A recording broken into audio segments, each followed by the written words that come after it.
This is Atomic Shinobi, and today I'm going to narrate fourth and final part of What If Naruto Was Kidnapped at Birth. If you enjoyed this video, please like, share and subscribe to this channel. Now wasting no more time, let's start the story. The elderly man was annoyed. The man has been agitated ever since Naruto left, Roshi thought. It wasn't because the boy made the old man happy, though occasionally when the Jinchuriki was younger, he believed he had seen joy light up the old man's eyes whenever the blonde ball of energy appeared in his office. However, losing his primary weapon against the Yellow Flash was more of a worry for him than losing a surrogate grandson. The old man was gradually evicting everyone who had ever been close to him because he was so focused on getting his retribution. The weight of his need for atonement began to weaken even Roshi's relationship with Onoki. He was becoming irritated with it. Roshi. The old man's tone made the red-haired man wince. He gave Onoki a mock salute while facing him deadpan. "Where's my tea?" "You don't drink tea." "What? That's ridiculous. You said you might as well not drink it since it passes through you like a hose." "Green." The elderly Tsuchikage yelled, "Make it quick," and pushed his longtime companion away. He looked down at the files on his desk after watching him go in a puff. Konoha. Mighty, Guy. Kakashi Hitaki. Heishi Hyuga. Of the Sannin, Jiraiya. Kushina Namikaze Minato Namikaze. Asuma Sarutobi. Danzo Shimura. Fugaku, Uchiha. Itachi Uchiha. Obito Uchiha. A picture of the owner or location was included in every file. In his mind, he thanked the spy he had dispatched to Konoha for returning so quickly as he gazed at it. All he wanted to do was read them. His old hand first reached slowly for Minato's file, but he was stopped by a knock.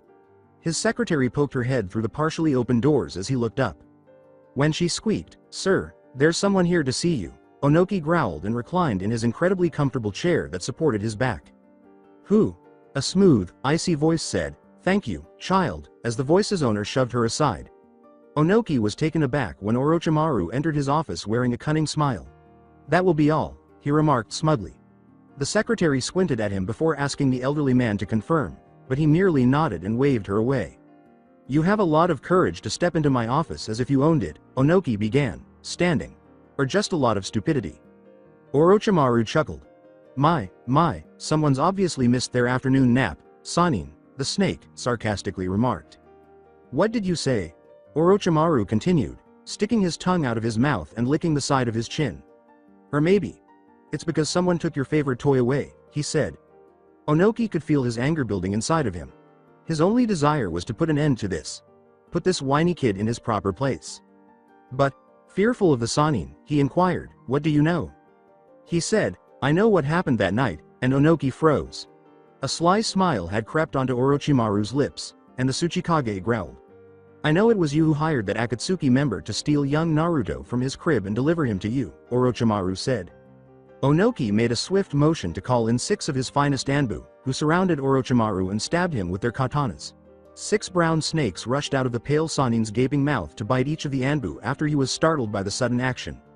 The toxins injected into their bloodstream started to break everything down, leaving the 6 men powerless. Orochimaru said, "How rude," as he slithered from his lifeless body, and gritted his teeth. "Do you want me to come by later? I think that nap I spoke of early would come in handy right about now."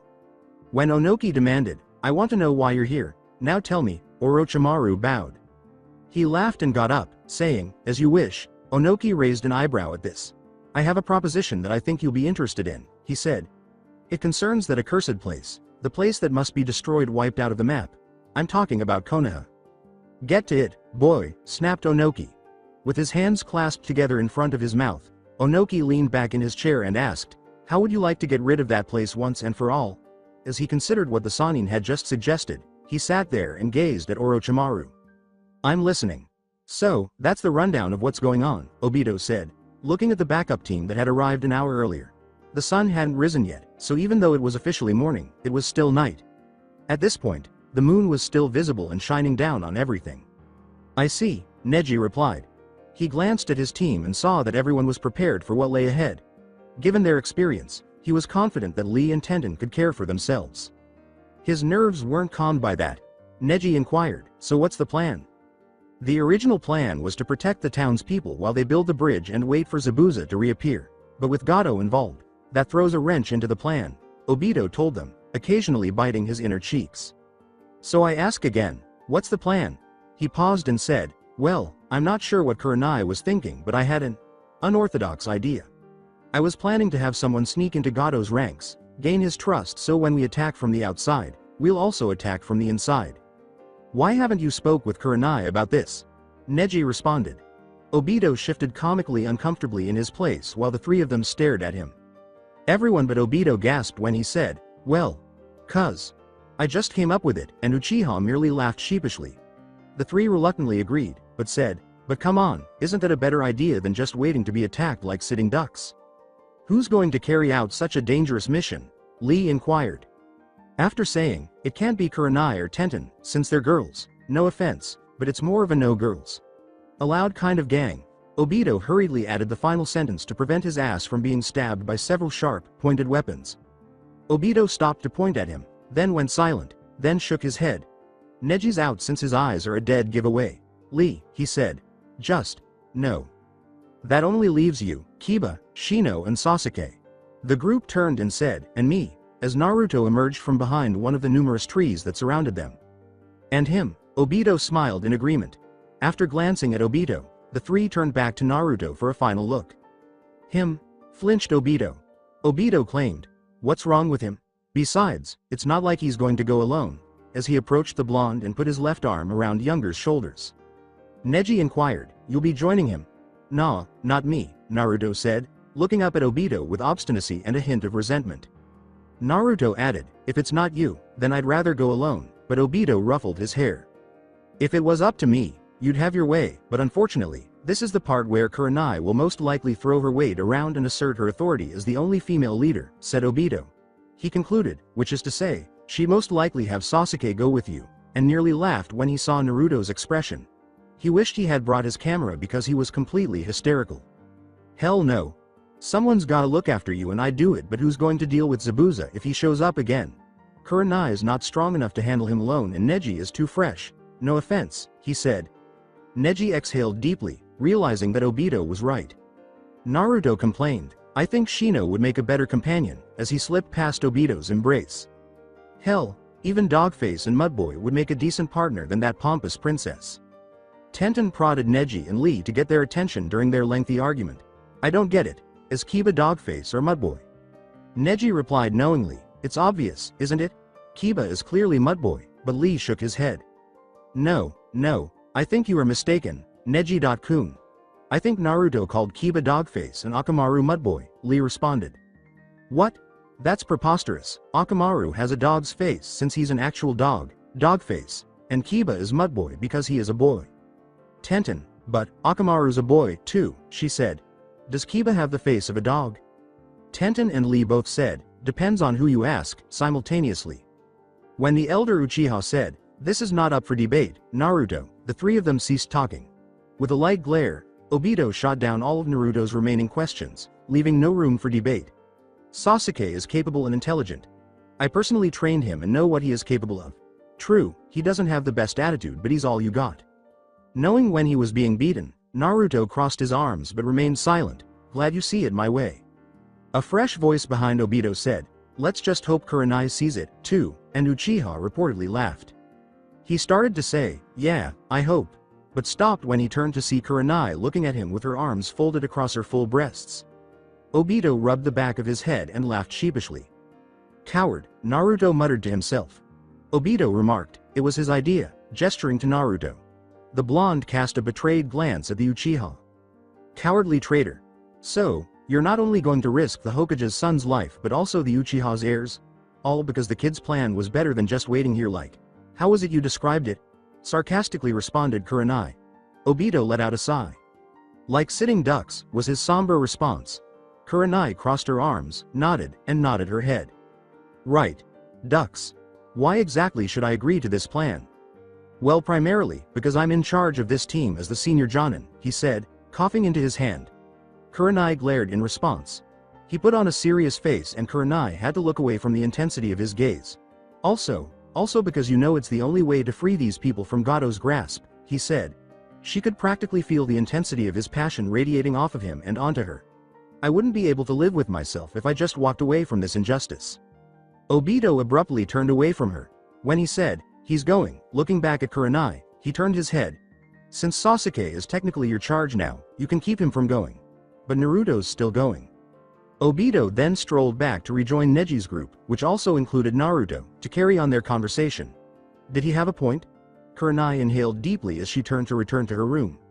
She blinked and turned to see Naruto grinning with his arms crossed and Lee pointing to Neji with his own smile. By the way, Kiba is Dogface, Akamaru is Mudboy, she said. Ha! I told you. Kurenai suppressed the memory of that moment. She felt as though she didn't want to know. Nothing, no, I haven't run into anything out of the ordinary. There's nothing peculiar about this place. We can't give up, there has to be something here. Suddenly, the dark room echoed with the sound of glass breaking. What was that? A lamp. Smooth. Kushina snarled, "Shut up, Itachi," as she used her foot to sweep the broken lamp beneath the couch. Kushina kept searching the house for anything unusual, ignoring the broken lamp. Even though there wasn't much light, the two Konoha shinobi could see well thanks to the moonlight. Before deciding to take a break, they searched for another 30 minutes. Itachi suggested, "Why don't we continue this tomorrow? We'll have more luck and more help with B and some sunlight," after observing Kushina seated on the couch. As Kushina's gaze continued to roam the room, she bit her bottom lip. She shifted her right leg and trailed off. There just has to be. She nearly missed it when her foot slammed into a tiny opening. Her hand sprang down to touch the carpet as she glanced down. It was at least 3 feet long, and she could feel the gap and fan with her fingers. Pushing the couch back until it touched the wall, she stood up. She dropped to her knees, pulled out a kunai, and tore through the carpet. Itachi yelled in a low voice of annoyance, "What are you doing?" She was terrible. Not only did she destroy the carpet, but she also broke a lamp. When Itachi noticed a latch beneath the carpet and what he thought was a trapdoor, he blinked. Oh. After giving him a fierce look, Kushina yanked the latch open and let the trapdoor open. A flight of stairs led down into the shadows. Before descending the stairs, the red-haired home destroyer gazed at her accomplice. Loyally, Itachi trailed behind her, calling forth chakra to light a fire in his hand. The two were shocked to discover a whole lab beneath his house as it filled the room with a soft red glow. Itachi said, "Sensei, I think we found what we were looking for," to his mother's deadpan expression. Itachi nodded as the two started to look around the room. "Thanks, and here I thought we found a second kitchen.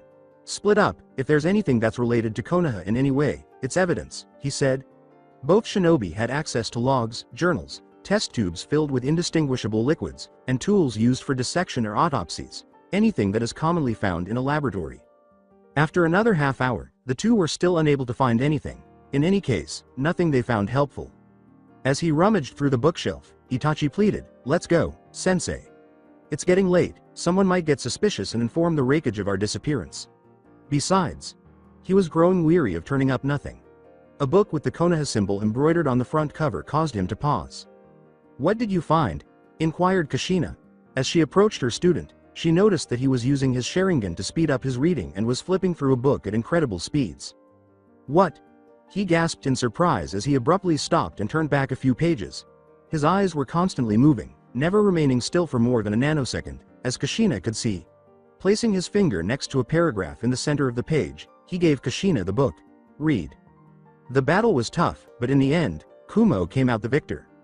Although we weren't able to salvage both eyes, we were lucky enough to save the left eye. Now, at last, Konoha won't be the only village with the Byakugan, Kushina read with her eyes widening. She picked up where she had left off with her reading. The Hyuga was not willingly comply with this, but it is quite all right, nothing a bit of sedatives couldn't help with. His eyes were so perfect and his sight was well beyond a normal Hyuga. Longer range, sharper vision and closer to 360 degrees than any Hyuga before him. I do not trust Han to do the operation alone. He has always been jealous of my work and only wishes to seek the Raikage's praise. Worthless dog. But, I digress. As the log detailed the success of the surviving eyes transplant, Kushina went on. There was a man who appeared to manage the novel site quite effectively. However, it was insufficient for Kumogakure. They required not just one Byakugan user, but a pair of eyes. Approximately 2 weeks have passed since the last log.in. I still can't believe the eye disintegrated. It's impossible. A year with the eye and his vision completely fades. How tragic, and worse off, I am the one to blame. I have been shunned and exiled. I am expected to leave within the hour. I know how to restore my honor, though. I managed to learn that a Hyuga is leaving the village to carry out a mission through a contact who goes by the name White Snake. and I will take advantage of the situation by returning the girl and being embraced by my village. Kushina concluded, closing the book. I have to leave, the Anbu are here to escort me out of the village, but I will return. As she fell asleep, she reflected on everything she had read. The sound of footsteps above her caused her to blink. Itachi exhaled, hide, and he and Kushina hid. 5 Anbu entered the room in a matter of minutes. Kushina looked over at Itachi. She mouthed, the hell are they doing here? Itachi gave a shoulder shrug. Previously. Yo bro, be quiet and sit down, a reprimanded, sitting in his chambers in his favorite chair. His chair was the most comfortable item in the room, second only to the bed. A bookcase at the far end of his chambers held several books, the majority of which he had read. His chair was to the right of his bed, which was on the opposite end. To the right of the bookcase was a desk, and next to it hung a large TV. There was plenty of moonlight coming into his room from the 2 windows, which were the same size as the TV. I'm chill. So what's up? Looking at B and observing his movements, A said, B, I want you to tell me how far the 2 from Konoha have gotten. How much do they know? B's candid response, about as much as I do, made his brother perspire. He said, I see, and then threw a book at B, who caught it. His face changed every time he opened it and started reading it. He stood and closed the book, saying, this could be useful to those leaves, fool. Want me to deliver it? As he took the book from B, A reprimanded, are you insane? B was faster, or at least he tried. What's the problem? This information is too dangerous to hand to the enemy. B skillfully retorted, but they're not the enemy, as he kept dodging his brother's rather aggressive advances. A paused to catch his breath.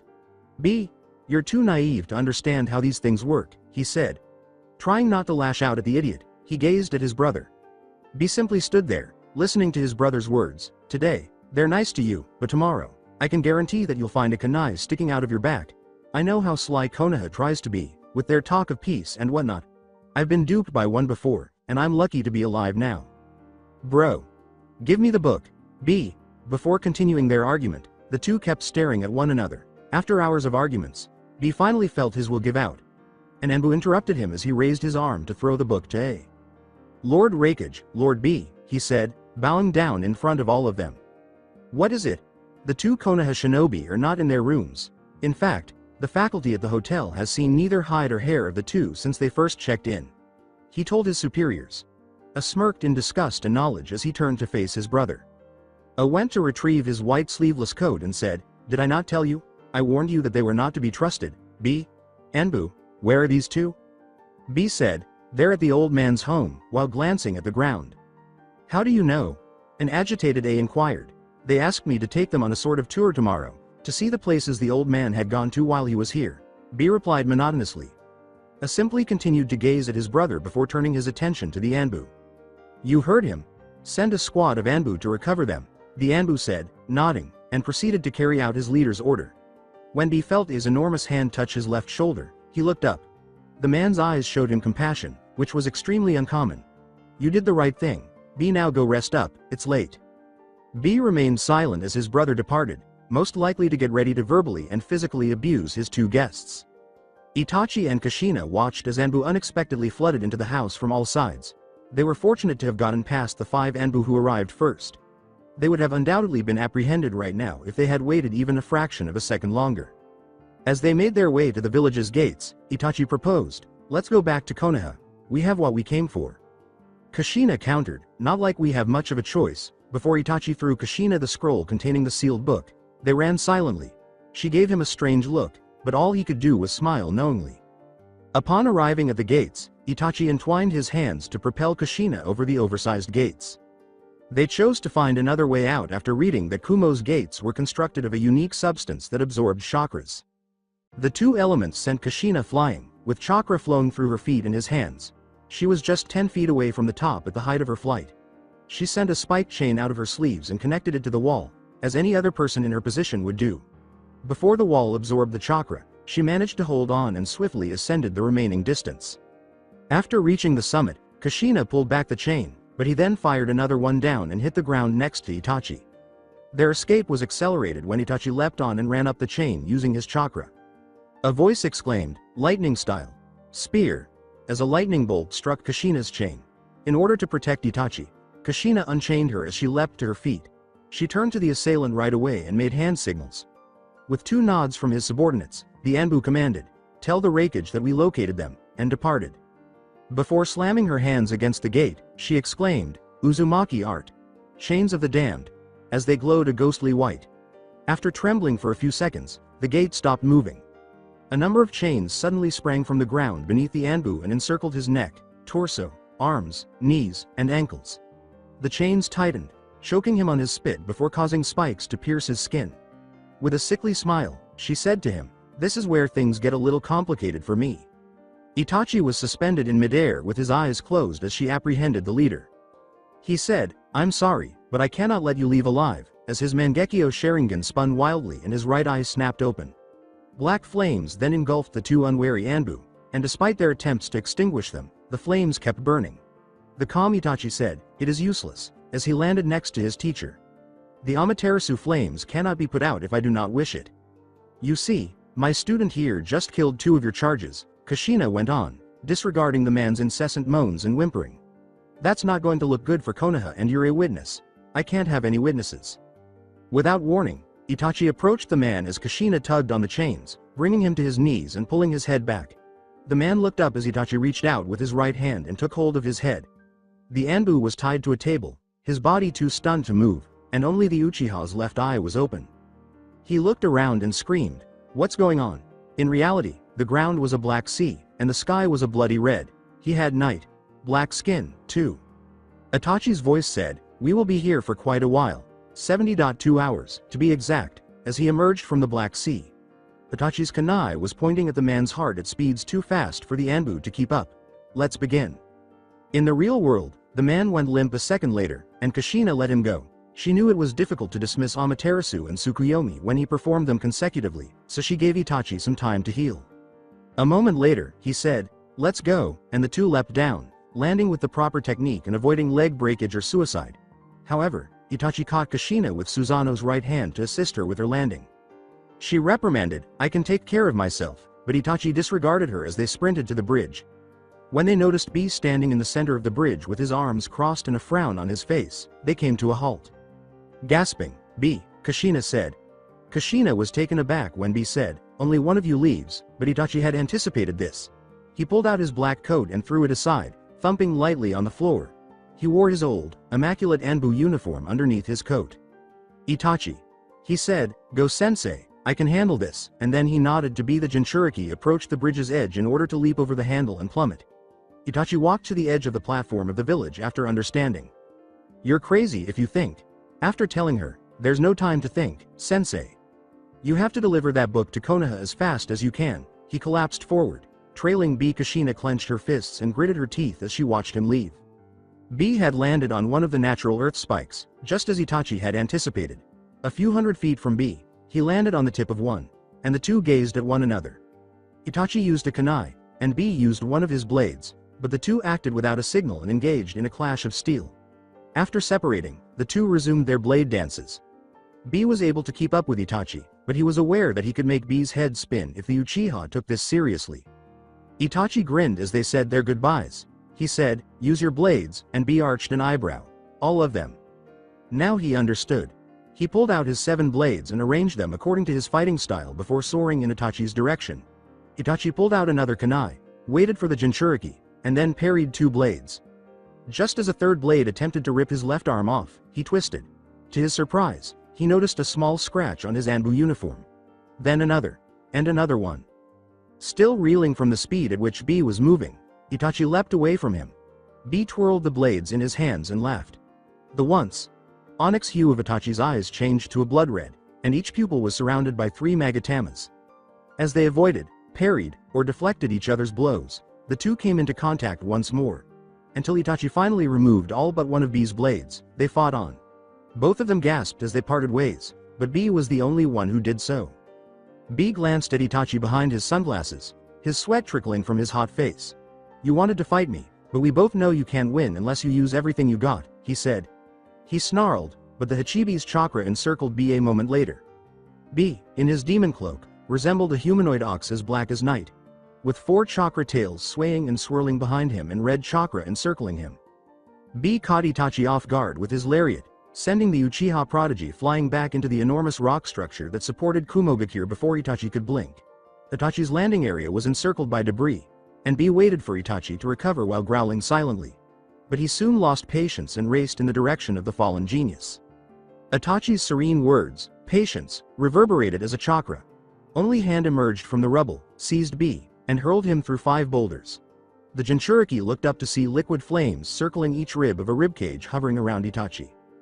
B raced up to Itachi again, letting out a primal growl, but he shook his head in dismay. As he stood there, he saw B sprint incredibly fast toward him. Sadly, it was insufficient because B was stopped just before his fist could make contact with the Uchiha by the appearance of 2 hands. Itachi reprimanded, "This is not enough," and started to squeeze B before throwing him to the rock that supported his village. "I'll give you one last chance. Hit me with everything you have or I will end this." B stood motionless after digging himself out of the rubble. He appeared to be deep in thought, and Itachi thought he was speaking to his inner tenant. Like a fog, a chilling presence enveloped Itachi and pervaded the space. As B started changing into the Hachibi, the hairs on the back of his neck stood on end. He barely had time to say, "So this is his true form? I must say, I'm quite impressed," before a huge tentacle descended upon him. The octopus. Ox released its breath through its nose, but before Itachi could respond, it raised its tentacle and replaced it with a second one that was twice as strong. This is what he kept doing until he was content and needed a break. "Nice effort," Itachi exclaimed as the tentacle was suddenly engulfed in black flames. As the flames easily and thoroughly burned its tentacle, the Hachibi let out a cry of pain. When the flames subsided, the giant felt relief. Itachi said, "Not yet, this is just starting to be entertaining," as he fully activated Susanoo, the Mangekyo Sharingan's ultimate ninjutsu. Though they both knew better than to assume that size would decide the outcome, the Hachibi was still a head taller than Susanoo. The Hachibi had a slight advantage in the test of strength that followed the 2 monstrosities meeting down the middle. Susanoo was able to correct itself after he whirled and threw it back. Without any delay, the Hachibi fused its yin and yang and lightning chakras, sending Susanoo the resulting tailed beast blast. When it collided with Susanoo, it was confused to see the blast simply vanish. However, the confusion was dispelled when it was discovered that Susanoo had used the notorious Yata mirror to defend himself. The Hachibi chose not to use ninjutsu and charged at Susanoo, punching the Yata mirror with such force that the smaller monster fled. Until Susanoo was against a wall, the 8 tails persisted in their attack.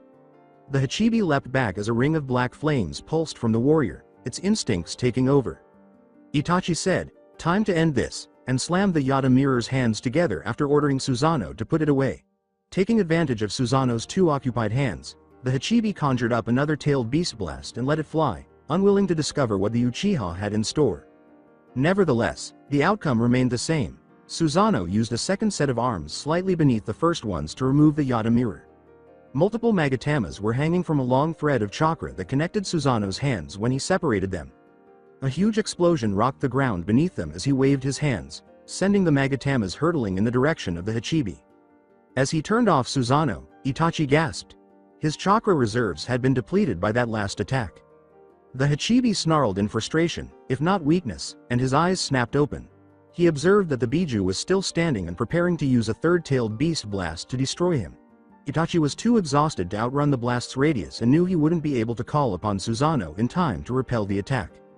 He was fortunate that a chain that looked familiar successfully stopped the blast from being released by wrapping itself around the ox's mouth. The Biju was held tightly in place by more chains that rained down on it, thicker than Itachi had ever seen them. Itachi had to shield his eyes from the debris as the 8 tails fell with an absurdly loud thud. He looked up to see his mother figure triumphantly standing over the Hachibi once he was certain he wouldn't be blinded. Itachi mocked, "Took you long enough," which caused Kushina to chuckle. The triumph was fleeting, as he used his notorious speed to emerge behind Kushina. The irate man yelled, "You both will not be leaving alive," and gave Kushina a backhand, sending her hurtling in the direction of Itachi, who caught her. After ensuring she was all right, he set her down, but the rakeage separated them. Taking the 2 by the shoulders, he spun them around so their backs struck a spiked boulder at its side. The hit didn't cause Itachi's vision to blur as much, but it certainly didn't help him see or clear his head. His vision was suffering because he had used Susanoo excessively. Soon, things would be back to normal, but it seemed like that would be 1,000 years away. Before it appeared in front of her and grabbed her wrists, Kushina stood up as fast as she could and ran through 2 hand signals. The redhead felt as though a half-ton of pressure was being applied to her wrists when he gave them a playful squeeze. She gasped in pain but refrained from screaming because she didn't want him to enjoy her scream. Squeezing her wrist with each item on his list, he snarled, "You have killed my Anbu, harmed my brother, and worse of all, made me lose my patience." His other hand shot up, and he clenched down on her neck with the tips of his fingers, demanding, "I will not stand for it, I want retribution. You will scream for me. Bitch." She gasped again but held back from screaming. "I want to hear you beg for your life." "Go to hell," she retorted, spitting in his face. The Raikage was surprised by this, but he refused to let go of the obstinate woman. Rather, the man became even more enraged and tightened his hold on her neck and wrists. She bit the inside of her cheek and suppressed her scream. "Resilient," he said, releasing his grip. As it happened, he had let Kushina drop to her knees and then groan as her hair was pulled. She opened her eyes narrowly and watched as he drew back his right knee. He let go of Kushina's hair and thrust his right knee forward, directly into her face. She rolled to a stop after flying back straight through a spiked boulder. Seeing such a strong shinobi so severely weakened and mistreated, by him, no less, made a laugh savagely. Nevertheless, he had to frown when it occurred to him. Why would she shield her stomach rather than her face? When the response finally came to him, he smiled so broadly that it could have literally split his face in two. The man yelled in laughter, "A child?" And Kushina's body stiffened. A mocked, "I can't believe that blonde wimp had the balls to impregnate someone as crazy as you," while yelling with more laughter. Kushina detested being talked down to, and she could feel her anger building inside of her. It brought back memories of her early years. "Shut up," she uttered feebly as she fought to get down on her knees. She raised her head and gave a glare that rocked the man to his very core. Smiling, she said, "Minato is more of a man than you'll ever be," her lips bleeding. "At least he doesn't need to compensate for a small manhood with a giant, overrated castle for an office." "Bitch." I stepped over to her and took hold of her head like a tiny sphere. Before he slammed her head onto the floor, her eyes widened in terror. In addition to breaking her head open, the force caused the ground beneath them to crack. Her once vibrant violet blue eyes became dull and lost their color as blood ran down her open wound. "You're in no position to criticize me. Besides, size isn't everything." A tired smile found its way to her lips despite the pain. She coughed and said, "Oh honey," with weakness. "I can only imagine how many times a woman has said that to you."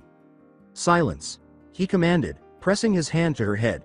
Her body was already hurting so much that it was closing in on her, but she didn't flinch or even express that she was in pain. Just as Itachi appeared with both arms outstretched and a kunai in his hands, it twisted his body back. The Uchiha was quickly dispatched by A, who punched him in the face, sending his body crashing back into another spiked boulder. Itachi cursed, "Damn it," as his vision deteriorated. He was still too frail. Returning his attention to Kushina, he saw her curled into a ball in the fetal position, protecting her unborn child. The Raikage merely chuckled as he brought his hands together and struck Kushina. She just whimpered, for her part. A persisted in attacking Kushina, occasionally shifting her limbs in an attempt to strike her abdomen. Despite her stubbornness, Kushina resisted the cage and defended her child, just like the devoted mother she was. "Minato," she inhaled as she braved the assaults. "Make it stop. Make it end." I continued to taunt, "How pathetic. Calling for your husband to fight your battles, without ever stopping." "I need you," Kushina said, her lifeless eyes smeared with tears. She squeezed out her tears and closed her eyes, saying, The baby needs you. I'm sorry, I'm not strong enough to do it," she said, but I ignored her at this point because she was delusional and the words weren't addressed to him. He briefly stopped his attack to grab her by the hair and raise her off the ground. As I alternated between his left and right legs and struck her with his left fist, Kushina continued to shield her stomach. She heard a grinding noise, and then there was silence. Then the pain subsided. Feeling her body revert, Kushina opened her eyes slowly, nearly terrified to learn that he had actually stopped to do something worse. "I'm here now," his powerful, amazing voice informed her. She felt her husband grab her before she hit the floor, and she closed her eyes. Kushina muttered, "You came for us," unable to open her eyes to see herself and the savior of their child. Minato declared, "I'll always come for my family," with tears in his eyes. Even when they protected Naruto from the Kyuubi, he had never witnessed Kushina so severely beaten. Before he realized she was unconscious, he held her for what felt like an eternity. He yelled, "Itachi," while maintaining eye contact with his wife. Itachi gave a grunt. "Can you walk?" "Yes," he said as he approached her Hokage and sensei. He waited for the blonde to give him his wife even though he knew what Minato wanted him to do. He assured Minato, "I'll keep her safe," and left. Minato observed Itachi setting Kushina down at the far end of the space. He pulled out a big scroll, unfolded it, and dabbed it with blood. Itachi and Kushina were shielded by a green barrier that started to bubble out of the scroll and eventually solidified into a cube. With what little medical ninjutsu he had learned from his sensei, Itachi wasted no time in starting to heal him. "You." Minato turned to face A, whose eyes were filled with hatred and whose nostrils were flaring. "I got to say, Minato said, sounding a bit too composed for someone confronting the man who had beaten his wife brutally. He said, in a sick, twisted way, "I'm almost glad we're meeting like this," in an increasingly icy tone. "How so?" Minato clenched her teeth and uttered, "I've been dying to let out some pent-up anger." It was shocked to occasionally see golden sparks leaping around his body, which was encircled by his chakra. "And what better way to release said anger than by killing the man who did that?" he said sternly, gesturing to his wife or, "to my wife." Although he had not meant for it to sound as hollow as it did, it laughed aloud. "You? Kill me?" Minato said, "Get ready, Raikage," as he assumed his battle stance and grasped his signature three-pronged kunai in his right hand. "I will not hold back and I will take advantage of all openings I see." "Don't." Minato threw the kunai at A before he could finish. He managed to dodge it, but before he could blink, Minato had already left. Just as the kunai had innocuously walked past A, Minato had materialized behind him with his renowned Hiraishin. With great force, he swung the kunai after grabbing it. When he moved to block the swing, his right hand remained attached to his wrist, so he was glad he had on his golden arm braces. Minato cautioned, "Next time, I won't be as slow," and leapt back as lightning encircled A. "Let us see which cage is the fastest," exclaimed A. "Let's," the two said, and vanished. Minato's patience was wearing thin, like a rubber band being pulled in two different directions. The alleged cage of Kumogakure was nothing more than a snide coward who, when confronted by someone of his caliber, would prefer to battle verbally rather than physically. Just ahead of the yellow flash, the man nearly twice Minato's size was sprinting away. The battle to the death would have ended 5 minutes ago when he first arrived, if he had wanted to. However, it was time to let go of all the anger, tension, stress, and pent-up aggression he had been holding inside since that fateful night 14 years ago. And lastly, in the form of the cowardly man standing in front of him, 14 years later, he managed to release every last drop of it. As the Hokage, he was among the top 5 most formidable shinobi in his village, and he was obviously at the top of the list. Few posed much of a challenge because of his speed, intelligence, raw strength, and chakra reserves, to mention a few. If Kushina saw him spar with Kakashi, Obito, and even Itachi, she liked to say that he would play with his minion like a panther would a prey.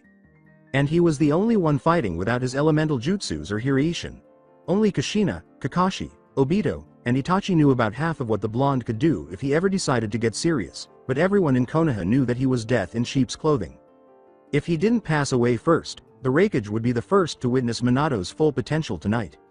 The angry blonde yelled, "Stop running," at the fleeing cage, but it didn't appear to hear the Minato's command. As Minato pushed more force into his legs and soared past a blinking A, his eyes narrowed. As he accumulated chakra in the palm of his right hand and spun it wildly, he skidded to a stop. The blonde exclaimed, "Rasengan," as he thrust his right hand forward, only to have it strike an ANBU's body. Minato was not shocked because he knew that A was moving toward Kumo in order to gain an advantage from his Anbu. Minato was aware that the 5 Anbu fighters behind the Raikage only served to level the playing field in their battle. Without any delay, the Anbu launched a counter-offensive to protect their bold leader from the blonde threat. A boasted 5-1? Your odds don't look too good, Hokage, as his 5 Anbu sped up and surrounded Minato in a circle.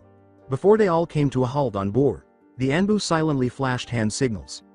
Each member of the Anbu made a water-powered whip, which they then ordered to encircle Minato's limbs. Knowing that the whips would only sizzle his clothes, the blonde did not fear being caught by them, nor did he feel any anxiety or adrenaline rush through his veins. Minato then launched himself into the air while brandishing a second 3-pronged kunai. He anticipated that the whips would transform from whips to snakes and point upward while continuing toward him. He hurled both kunai in opposing directions, causing them to embed themselves in the ground or a tree, respectively. He teleported to the tree. Embedded kunai before they could apprehend him. He stuck to the tree with his hands and feet while his right hand gripped the handle. The blonde easily pulled his weapon from the tree, which was buried up to the side blades. In order to restrain him, The Anbu on his side turned and made more whips with their free hand. The Hokage leapt to the ground and bounced toward the Anbu group. They all moved to stand in front of Minato, their jutsu still in effect. The Anbu, now armed with 2 water whips apiece, had Minato running everywhere, leaping from tree to whip, and so forth. He moved so fast that the Anbu started to believe they wouldn't be able to catch him without outside help. And their target vanished for a moment. He simply vanished. He wasn't gone as in he ran off, suddenly. As soon as they heard their leader reprimanding them, "You fools," a shiver went up each ANBU's back. Minato mockingly said, "If I was taking any of you seriously, you'd all be dead," as each of them felt him prod their back. Just as each turned to trap him in their whips, Minato leapt away. The blonde skillfully dodged all snake like whips, performing flips, rolls, jumps, and even cartwheels. He kicked or punched each Anbu, but not hard enough to cause a concussion or knock them out, and vanished in a yellow flash. He was not taking them seriously and was demonstrating to them that he could kill them at any time if he so desired. A yelled angrily, "I've had enough," as he materialized behind Minato and punched Minato hard in the back. The blonde rolled forward, his eyes blazing with pure rage as he faced the Raikage. The Raikage refrained from trembling and continued to glare at his opponent, allowing him to be struck by all 10 whips. A whip tightened around his neck, another around his waist, and 2 around each of his arms and legs. His arms and legs spread as widely and painfully as they could as they tugged on the whips. Now, without repeating the instruction, his minion's hands started to glow with chakra before turning it into lightning. The blonde was shocked by the lightning as it moved up the whips. Minato's body tensed and tugged on the whips, and he let out a cry of agony. The Anbu were taken aback when they had to stop the lightning in order to maintain control of the whips. Minato's body went limp when the lightning stopped passing through it, but he was only able to fall to one knee. Approached the restrained blonde and stood in front of him, watching as he panted like a dog, his confidence growing at seeing his opponent in such a state. "Just give up, you will fall to me in the end," it said to him, seemingly foreseeing his future. Minato kept panting until his shoulders started to shake and he fell silent. His head hung lower than before, and his breathing became erratic. "That's right, cry, you pathetic dog. Pray for mercy." When it threw his head back in laughter, Minato cut him off, but it wasn't just any laughter, it sounded crazy, almost deranged. At such a display, Ace snarled and grabbed the cage's shirt, pulling him up off his knees. He shook him and raised him to eye level. "What's so funny?" Minato said, "Your arrogance," as he threw his head back as far as it would go and then swung it forward with all the strength he possessed. I had one of the worst headaches ever as a result. The Raikage scooted away from the blonde who appeared deranged and fell on his back, holding his bleeding nose.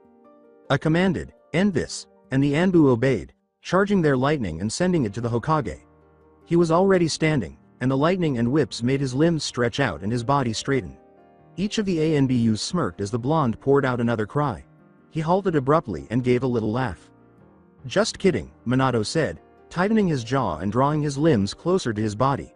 He let out a primal yell as they drew closer and closer, bending his arms and knees. The lightning that was shocking him abruptly stopped without the Anbu's permission, shocking everyone nearby. Minato took advantage of their initial shock by pulling as hard as he could on the whips that held his wrists, sending the 2 Anbu flying in his direction. After making a one-handed ram sign, his hands briefly flashed, revealing 2 3-pronged kunai. Keeping his arms by his sides, he lowered his body and bent his knees as the 2 Anbu approached him. Then, he thrust them in the opposite direction, piercing the Anbu's stomachs deep. With his whips gripping his neck, waist, and right leg, he released his kunai from the cadavers' bodies and hurled them at the Anbu, not wanting to give the others time to heal. Bull's-eye. They struck the forehead of the ANBUs exactly in the middle. Behind his mask, the final surviving Anbu simply gazed at Minato, his eyes wide with despair and terror. Asking for his life would be pointless because, from Minato's perspective, it was clear that he was not yet able to show mercy. He was gone in an instant. The Anbu let out a loud gasp, perspiration streaming down his face as icy, primal terror surged through his veins. Minato grabbed both sides of his head from behind him, and his eyes grew wide. Long before his knees even touched the ground, the Anbu twisted and snapped loudly, falling to his knees before he hit the ground. Maintained a furious expression, but a fear gripped his stomach and hard like a vice. Nevertheless, the blonde had his eyes away from him and his head bent. This was exploited by A, who, before the blonde could stop him, appeared in front of him and wrapped him in a bear hug. Minato's icy eyes simply gazed upward, devoid of any fear, anxiety, or agony. they appeared almost insubstantial. After applying pressure and failing to elicit a response from his opponent, he became irate and activated his lightning armor. He chuckled arrogantly, expecting a reaction, but his eyes widened when Minato did not even wince in pain. A put more pressure on Minato's back and yelled in terror and rage, "What is wrong with you?" However, Minato's back remained as straight as usual and did not bend in response to his pressure or will.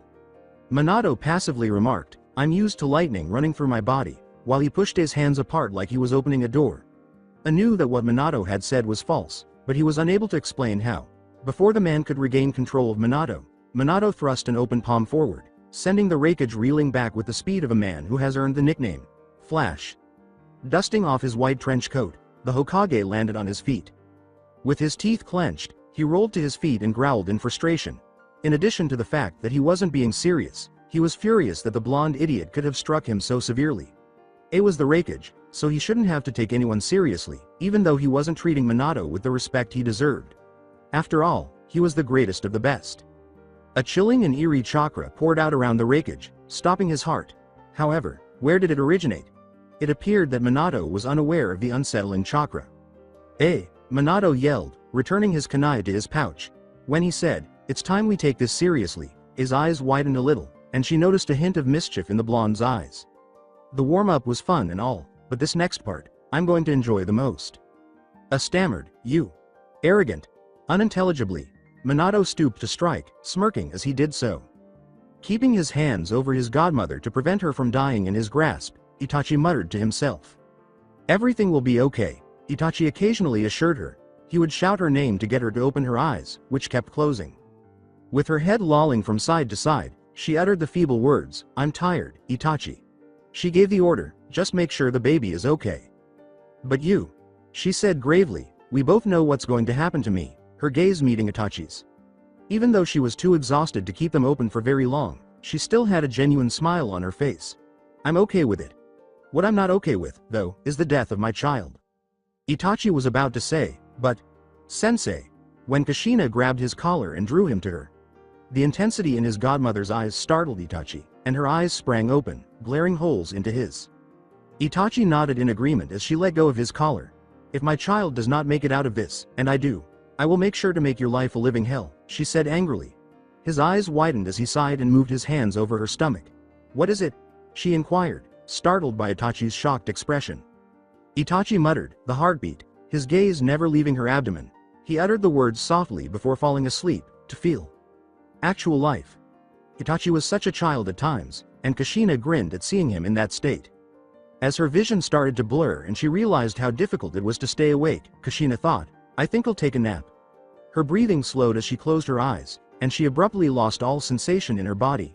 Her hand slipped from her stomach and landed limply on the floor as she fell asleep. Itachi's thoughts were abruptly interrupted, and he turned to face his sensei. Fear held him motionless, and his breath caught in his throat as he unconsciously believed that his motionlessness was what was keeping her alive. He shook his head and went to see how she was doing, but then he thought about the unborn child inside her. In order to ensure that it would survive for another day, he kept his hands over it. A and Minato yelled a battle cry as they collided in the center, kunai fighting kunai. Minato pushed the larger man back while glaring down at A. Minato was about to land on it when he leapt high into the air, spun, and stretched out his right leg. The Raikage used his forearms to block the heel kick, but he was taken aback by the force of the blow. He was always taken aback by the smaller man's strength, regardless of how long he had known Minato or how long they had fought. Minato appeared to possess both strength and speed. It was assumed that Minato won at least half of his battles in this manner. Minato yelled, "Rasengan," and barely avoided being hit. Dust and debris flew into the air as his attack struck the ground beneath them. While the Raikage was still in the air, Minato turned his head and made eye contact with it. Time seemed to pause as the two cages simply gazed into each other's eyes, using the spark that illuminated their eyes to gauge each other's resolve and fighting spirit. Both fighters received a message, and when it struck A, it rocked him to his very core. The Raikage wouldn't be leaving the battle in the same state. The message was darker for Minato, but the idea remained the same. And Minato vanished before the cage's eyes, seemingly to bolster his argument. It was aware that it wasn't the Hiraishin. Minato's form turned to static just before he disappeared, with electricity bouncing off his body like a malfunctioning wire. A turned, reached out with his right arm, and grabbed Minato's neck, shocking him. He slammed the blonde to the ground and started running, dragging Minato's back into the ground as he went. "You're so predictable," A sneered. With his hand still squeezing the life from Minato's neck, he lifted him and pinned him to the tree after he stopped short of colliding with one. He said, "Just give up, I could snap your neck like a twig now. Or, you could beg for mercy," in a patronizing manner. No air reached Minato's lungs, and he scrunched his face. Minato flung one of his special kunai up and quickly reached into his pouch with his right hand. Just as the kunai passed his face innocuously, he stepped back a little. The kunai soared higher than he would have imagined. Minato's only reaction was to smile and open his right eye. "That was just sad," he said. He complained, but he didn't make sense to "What?" he asked, releasing some of his hold to allow Minato to speak. "If you don't mind, I'd like a change of scenery," Minato said, holding his arm with both hands before he could even comprehend what he was saying. After a second, it felt as though he had emerged from a tornado on the other side. He was hundreds of feet in the air when he opened his eyes. He let go of the man in front of him and simply gazed at the rapidly approaching ground, completely forgetting the man.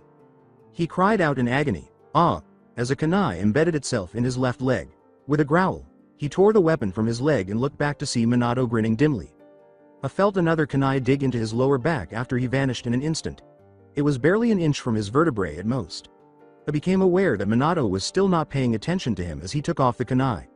More than anything else Minato could have done, this made him furious. "I'm not done," Minato declared, continuing to surround the Raikage with Hiraishin and punch and kick him whenever he had the chance. He brought his arms and legs together to shield his face and torso because the assault was too much for him. As the two fell from the sky, Minato attacked the man frantically, kicking him in the back, punching him in the back of the head, kneeing him in the shins, and so on. When the kicks and punches abruptly stopped, he looked up to see Minato nose diving in his direction while holding a Rasengan in his right hand, spinning wildly. With this Rasengan, however, something was different.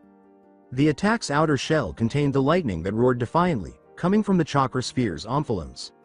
As he pushed his hand forward, Minato exclaimed, "Lightning style, Rasengan." Minato buried his jutsu in the Raikage's stomach before he could establish his defenses. When Minato first appeared, it had already been struck by a Rasengan, and he felt as though his internal organs were going to mix together like fruits in a blender. As he felt the sting of the lightning trapped inside, he could feel the real Rasengan tearing at his skin. Minato's right arm was held in place by his left hand as the lightning's light grew brighter. With the attack still composed and spinning, Minato launched the Rasengan. Like cannon from his palm in a stunning demonstration of chakra control and nature manipulation. His body hit the ground with a blunt thud before the Rasengan swelled up to the size of a small hut and exploded, releasing all the chakra and lightning it contained. He shot down to the earth faster than he had ever done before, and his landing made the earth tremble. He screamed in agony as his nerves and skin took a severe beating. As silent and weightless as a leaf, the Hokage landed on his feet next to the crater. He gazed into the crater, the smoke and debris from his body blocking his view of the Raikage. Within the crater, there was a shout, and it emerged, his lightning armor roaring to life around him, his fist thrusting forward to strike Minato in the face. Using his notorious jutsu, Minato sidestepped his fist and kicked on the back, sending him crashing to the ground once more. He stood up fast and proceeded to attack like a bull in a rage. His anger had taken full control of him, and his movements were tense and sloppy. Nevertheless, he never touched a single strand of blonde hair, regardless of what he did. Like a rag doll, he simply kept vanishing in a flash of yellow and then resurfacing to kick or throw him away. As he persisted in his attack, he yelled angrily, "How do you continue to evade me with that damned jutsu? You need a seal or those damn kunai to use it, don't you?" In an attempt to give him another bear hug, he swung both arms forward. He was momentarily blinded by a flash of yellow, but he used his left arm to swing behind him and try to decapitate the blonde annoyance. Minato used both hands to catch his fist as he ducked beneath the chop. Sweat trickled down his forehead as he attempted to subdue Minato, but he held his own despite the swelling veins on his arm. Minato got up from his knees and was able to hold off the Raikage monster. "And why isn't my electricity affecting you?" Minato simply gazed at A, his eyes emotionless and icy. When he noticed movement on his fist, his gaze shifted to it. A seal formula crawled up his arm like a snake, and his eyes widened. He attempted to pull back his fist, but Minato held on tightly. Minato was surrounded by sparks of electricity once more until he appeared to be wearing his own yellow lightning armor. As Minato pushed his arm aside and assumed his fighting stance, time seemed to slow down in his eyes. Minato's fists and kicks blurred, striking A's ribs, chest, stomach, sides, and occasionally even his face as he attacked his bare torso all too quickly. It was unbelievable to it that a human could move as fast as Minato.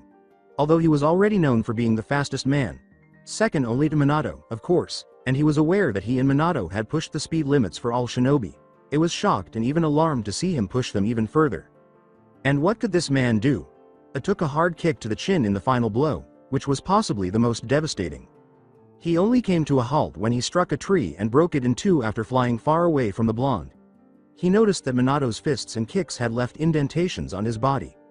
His bruises and wounds continued to shoot yellow sparks, and he experienced a stinging numbness all over his body. The final Rasengan left his stomach in a terrible state of disfigurement, resembling a whirlpool of dried blood and skin. He stood up, gritting his teeth from the agony his body was experiencing. The action required more energy than he had anticipated, and he panted.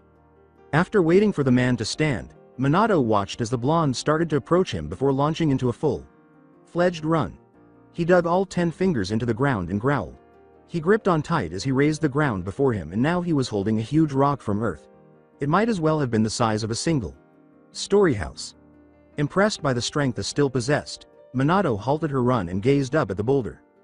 Before hurling the massive piece of earth at Minato, he reared it back. When he saw the boulder hit, it grinned triumphantly. Minato had not escaped it at all. It nearly resembled. The enormous boulder vanished in a burst of yellow before it could make any further deductions. It was taken aback by the sudden change in circumstances and failed to notice that Minato was riding on the boulder when it reappeared behind him. Minato leapt off before it rolled over the edge after it struck A and sent the two rolling to a nearby cliff. A wasn't as lucky. He knew as he fell that the boulder would crush his body like a grape under a man's boot a few seconds after he hit the ground. Nor was the fall to be laughed at. He felt like he was in a tornado again, and when he opened his eyes, he saw that he was looking up at the sky while his back touched the sweet, immobile dirt. Minato was staring at him with his eyes slightly narrowed when he painfully sat up. Why?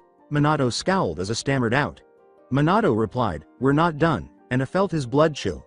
His life was saved by him. To carry on the fight, by now, it was aware that he would lose the battle. The man was just too strong to be a person. Who was he? Still frustrated, it lunged at Minato and punched him. Minato easily dodged his punch by cocking his head to the side. It kicked him in the ribs, but Minato caught it idly and pushed it away. For a while, it went on in this manner, with Minato avoiding or blocking his attack as though it were easy. Minato's patience finally wore thin once more. Minato tapped his inner shoulder with his left, electrified knuckles, stopping it from giving it his all as he reared his right fist back. A's whole arm went numb, shocking him. Minato abruptly did the same to his other shoulder, followed by his right knee and left knee. Minato grabbed him by his hair to stop A from falling to his knees and landing on his face. His hand went for the dark-skinned man's neck as he shoved him away.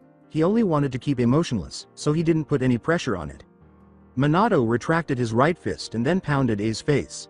He repeatedly used his immense strength to strike A in the face. The least of A's concerns were a broken nose, black eyes, and a busted lip. Minato enjoyed punching A in the face. His smile grew with each blow. A's occasional grunt of pain, the sensation of warm blood on his hands, and even the strain his arm experienced from the excessive force. The rush of the whole thing was amazing.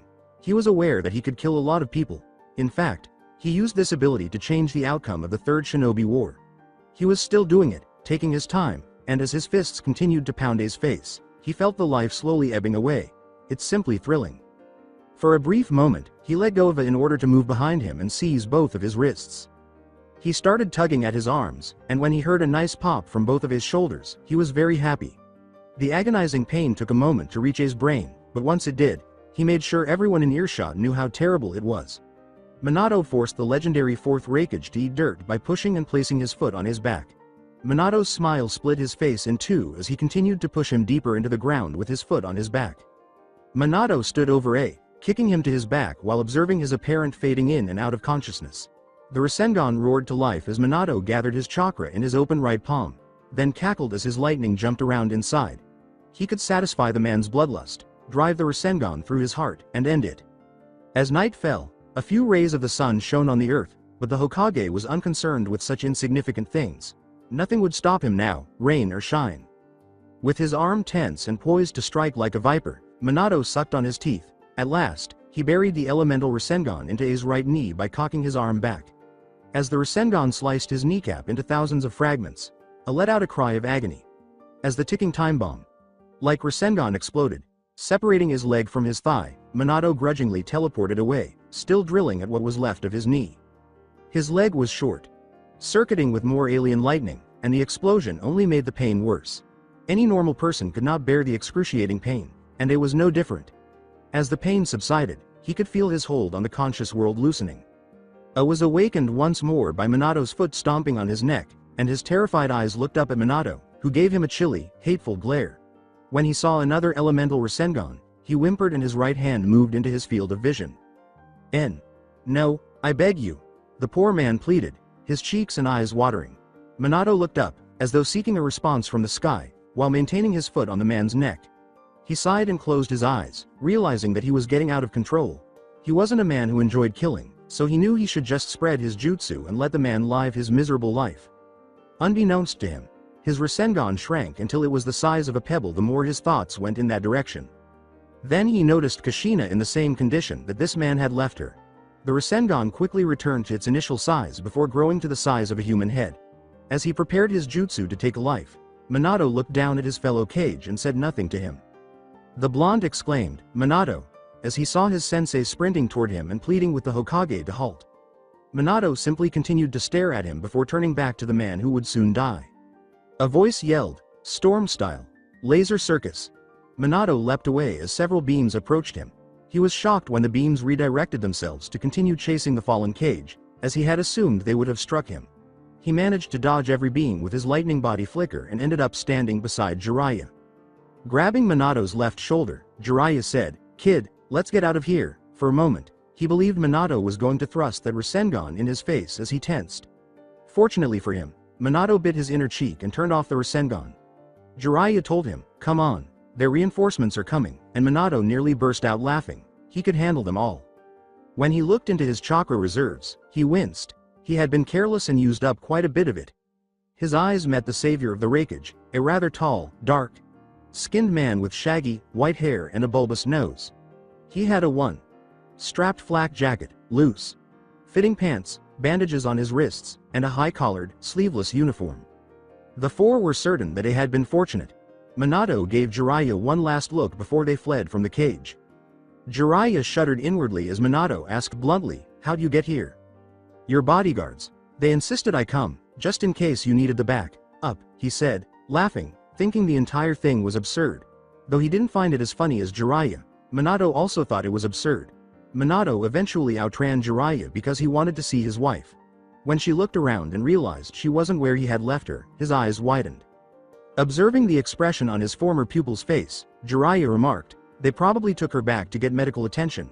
He continued, "We should go too," and Minato simply sighed and put a hand on Jiraiya's shoulder before escorting him back to Konoha. Gato had a lot on his plate. He controlled the entire village in the Land of Waves, had to appease a horde of devoted mercenaries. He simply allows them to pillage any random town as long as it is not under his control, and needed all of his money counted. What a life. Gato snorted while being roused from his sleep. "Boss," he said. When the lackey entered his room, he gave him a scowl. "What?" the thug remarked. "Someone wants to see you." Now, the thug, a tall, pale man, was finally taken in by Gato. The man, endowed with a fighter's body, was monstrous at best and quite intimidating at worst. But Gato couldn't understand how a man with that level of fear could have sweat streaming from his head like a scared little boy. Gato dressed and followed the lackey to where his other thugs should be, thinking that this might be worth his time. He was shocked to find roughly half of his men unconscious and stacked like filthy laundry when he first arrived. As he walked around the heap of lackeys, he noticed two teenagers standing close to the doorway, their arms crossed and frowns on their faces. Outraged, Gato yelled, "What is the meaning of this?" His eyes widened as they met deep azure ones. I know you." His comrade gave him a strange look, and the blue-eyed teenager grinned. The blue-eyed teenager, who wore a mask over the lower portion of his face, was tall for his age and had silvery, spiky hair. His wrists and entire torso were wrapped in gauze, and he was dressed in sandals and loose dark blue pants. His companion was dressed similarly, with the exception of his longer, black hair and a loose, sleeveless white shirt. Each of them had a ninjutsu and a katana fastened to their waist. The teenager with the black hair questioned incredulously, "How does he know you?" The silver-haired teen replied, his words tinged with laughter. I'm sort of famous around this social circle. With his arms folded across his chest, Gato questioned, what does he want with me? At that, the teenager with black hair bit his inner cheek. This calmed Gato down. It has nothing to do with this, the silver-haired teenager said. With a sly smile, he said, no, we're here because we heard you got a sweet gig going on.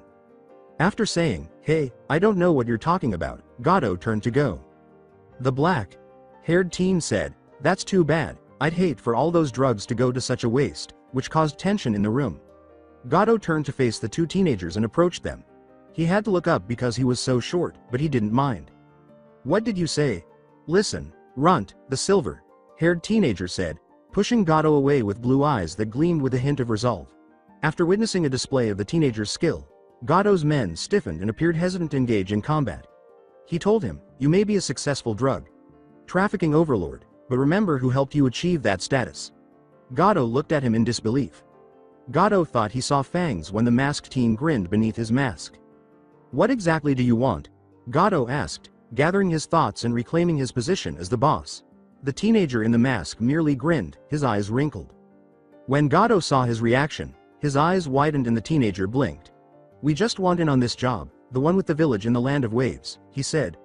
Gato remained silent when asked, what? Did you think I didn't know about what you're doing there? You insult me with your ignorance. Did you think I'd come here, to you, and not know what I was getting myself? The teenager with black hair sighed, and my associate into. No, but, oh, I get it, laughed the teenager in the mask. It's a surprise. Gato then wanted to chop off the silver-haired annoyance's head. I bet everyone here is wondering why you're wasting your time on a village that can't even grow a damn thing because it sucks so bad. I mean, it doesn't make sense. Why would Gato take over a pathetic place like that village? Wouldn't it be smarter, not to mention, better, to rule a prosperous village than a dump? He looked around and noticed that over 90 of the attendees were perplexed. Gato exclaimed, you got the job, in an attempt to silence the teenager. And the teenager in the mask did, grinning to aggravate the short man even more. His smile seemed to irritate only those who irritated him. It was both a boon and a bane. Gato commanded, follow me, we have much to discuss, as he turned to enter his makeshift residence. Unknowingly sticking his tongue out, the masked teenager waved at his friend before complaining about the mosque's taste. He was glared at by his comrade, and he realized that everyone was watching him when he vanished. Some flinched as he glared at each of the thugs. First things first, the teenager with the black hair said, I will take over as the new leader under Gato. Have any inquiries? One thug approached him and said, yeah, just one. You became the leader after who died? He inquired, but was taken aback when the teenager grinned. The smell of a hospital greeted Kushina as she awoke. She detested the hospital, but no matter how hard she tried, she couldn't stop the groan that came out of her mouth. Wait, what brought her to the hospital in the first place? She last recalled being with Itachi in the hidden cloud village, and then. She attempted to sit up, but the pain in her abdomen made it impossible for her to raise her head. Her blood froze as she realized the pain, bringing with it a searing fear. Tears rolled from her eyes and her tired hands went to her stomach. Kushina was startled out of her reverie by a sleepy voice asking, Kushina? And she looked at her best friend. Makoto grinned wearily, but as soon as she saw Kushina's expression, the smile vanished. What's wrong? A sob broke her calm, and she put her right hand over her mouth. I don't, she said. She closed her eyes and did her best to keep them closed. Makoto became alarmed by this response and took action to reassure her friend. The red-haired woman pushed her back before she could do so, then swung her legs to the hospital bed's edge. She stood shakily, barely pushing herself to her feet. Makoto had started to get Kushina back in bed as she said, Kushina, you need to lay down. You're still too weak to, but was interrupted when Kushina pushed her back. The message got through despite its weakness. The push had caused Kushina to fall back on the bed, but she managed to catch herself before she hit the bed. She gripped the bed linens tightly and suppressed another sob that was about to escape. Min. She trailed off, momentarily losing her voice. She drew a deep breath as hard as her aching lungs would allow. She exclaimed, Minato, before giving in to her melancholy. Konoha's Hokage tower. He was a good, gentle man, the fourth Hokage. The heads of the clan and Jonin who were called to his office were aware of this. It was as real as the blue sky and the damp water, but they weren't stupid enough to believe that he couldn't be angry. They had witnessed the man's actions during the Third Shinobi War, and to put it mildly, he was a formidable opponent. Imagine everyone's astonishment when their Hokage sat on his chair, face propped up and largely hidden by his intertwined fingers, at the impromptu gathering that said man had organized. They could see the harsh, angry look in his eyes and the noticeable frown that marred his features, even though it was blocked. Everyone was anxious for the oppressive silence that pervaded the room to end, but nobody had the courage to break it. When their leader was about to kill the first thing that moved, not a single soul wanted to even be on his radar. His voice made everyone wince, though some were better at hiding it than others. "My apologies," he said. He sighed inaudibly and closed his eyes, saying, "I just needed a moment." His eyes were the eyes of a man with conviction when he opened them again. Fugaku Uchiha first asked, "If you don't mind my asking," drawing the room's occupants' attention, "why the sudden meeting?" Minato paused to think about what he had said. He paused to give his words time to register. "I called this meeting so I could inform all of you of the Leaf Village's diplomatic relationship with the Hidden Rock and Hidden Cloud Village. I'm going to take a page out of my wife's book. I'll be blunt. There is no diplomatic relationship between us and those two villages." Everyone in the room was surprised by the unexpected news, even though it wasn't strange. "Minato, please elaborate." Minato nodded after looking directly into the eyes of the lone Hyuga in the room. His eyes narrowed as he thought about what to say next. "The Tsuchikage has no interest in peacefully releasing my son to us. I wouldn't be surprised if he had some sort of invasion plan. And my wife is in critical condition, thanks to the rakeage." He hesitated once more, this time to control his rage. The room was silent, and none of the Jonin knew what to say. Fearing the answer, a Jonin said, "So, what do we do?" He sensed something. "What do you think, genius? We go to war." "What?" "Yeah." Shikaku yelled, "That is ridiculous. We aren't going to war," and startled everyone by using such force. He turned to Minato as soon as he got the silence he sought. "You and I both know that's ridiculous." Shikaku's stomach dropped when his friend remained silent. His rage finally surfaced at that point. He insisted, "Tell them." But Minato remained silent. He seemed to be lost in his own world as he glared at the empty area next to Shikaku. "Minato," said the man, looking up as he heard his name called by that familiar voice. When his wife burst through the doors of his office, his eyes widened. She appeared more worn out and panted heavily. From behind her, Makoto pleaded with her to go back to the hospital, but Kushina ignored her. She simply met Minato's gaze. "I can't," she muttered haltingly. She collapsed to her knees as she spoke with all of her strength. I can't feel," she said in a voice that didn't work, but when her hands crossed her stomach, her message still resonated deeply. Minato did the last thing anyone expected him to do, his eyes wide with shock. He burned up in a cloud of smoke, unknown place. With a sense of purpose, Minato entered the deserted shrine. He brushed off the cobwebs, which were likely older than he was, and ignored the dust his footsteps kicked up. Now that he could see his target, he accelerated and lifted his hand to retrieve the object of interest. The memories of his clone came back to him as soon as his hand touched it. Unsure of how to react to the unexpected news, he froze. His body trembled from his rage as he clenched his teeth. He tore the mask he had come for off the wall and went about his plans with newfound energy. With or without Konoha, he would get his revenge. In Gado's waiting room, Naruto waited patiently for said gremlin to see him so he could explain his mission while perched on a surprisingly cozy love seat. He knew that Sasuke was still playing like a kid with the low-level thugs in the other room. He remembered that it went about as well as he had hoped when he ran into Zabuza and Haku once more. Zabuza didn't want to battle the damn demon anyhow, so it was for the best that he wasn't even on his radar. Haku didn't realize they had previously met, but he was still courteous as he had been when they first met. Before facing the Leaf Village team once more, they were heading outside to replenish their supplies. One of his thugs stopped him before he could enter the office and told him to wait. After 20 minutes or so, Gado finally called for him, and he walked in a languid manner. Once inside, he saw Gado holding his head up behind his desk with his fingers interlaced and in front of his lower face. Two menacing thugs stood on either side of him, poised to strike or defend. Naruto ignored them because he was more concerned with finishing the mission so he could return home. Naruto yelled rapidly, startling Gado and his henchmen. "So what's the plan? Go rough up more wanna.be heroes? Go steal some money? Come on, let me know, I'm getting antsy." Gado smirked at his employee and cleared his throat to regain his composure. At his blatant bait, Naruto sneered, "Eager to prove yourself to me? Eager to get paid? So what'll it be this time?" Gado hummed to himself as he sat back in his chair, his fingers still intertwined. He sat up and leaned forward, looking directly into Naruto's eyes, saying, "What I need is the little bastard who brought these leaf huggers to wave. Bring him to me by this time tomorrow. No delays, no excuses." After blinking, Naruto grinned. As he started to leave, he remarked, "Consider it done. I'll have the fool here by tonight." At the door, he stopped and looked at Gato. "Anything else?" Gato was taken aback by his behavior once more, but he recovered fast enough to respond, well, a beautiful girl, I guess." As more thoughts came to Naruto, his smile became crazier. "For your human trafficking?" Gato asked with a snarky little glare, but he didn't answer his question in a negative way. "I got the perfect one." "No fucking way. I will not, in a million years, ever stoop so low as to." "We don't have too much of a choice here. I already told him I'd bring the snitch and some hot piece of ass." "Quiet. Why? You think?" Naruto turned to Obito, who simply shook his head and sighed. "Oh, don't flatter yourself. You're the only female here besides Kurenai, and Obito will need her once Zabuza shows up tomorrow. Did I mention that yet?" he asked. Kurenai ignored her as he glared at the young rock ninja. Neji was glaring at him too, but she was more adept at concealing it. Naruto didn't know why he was staring at him and, to be honest, didn't really care. Lee raised his hand after giving Naruto a questioning look. Naruto gave him a raised eyebrow.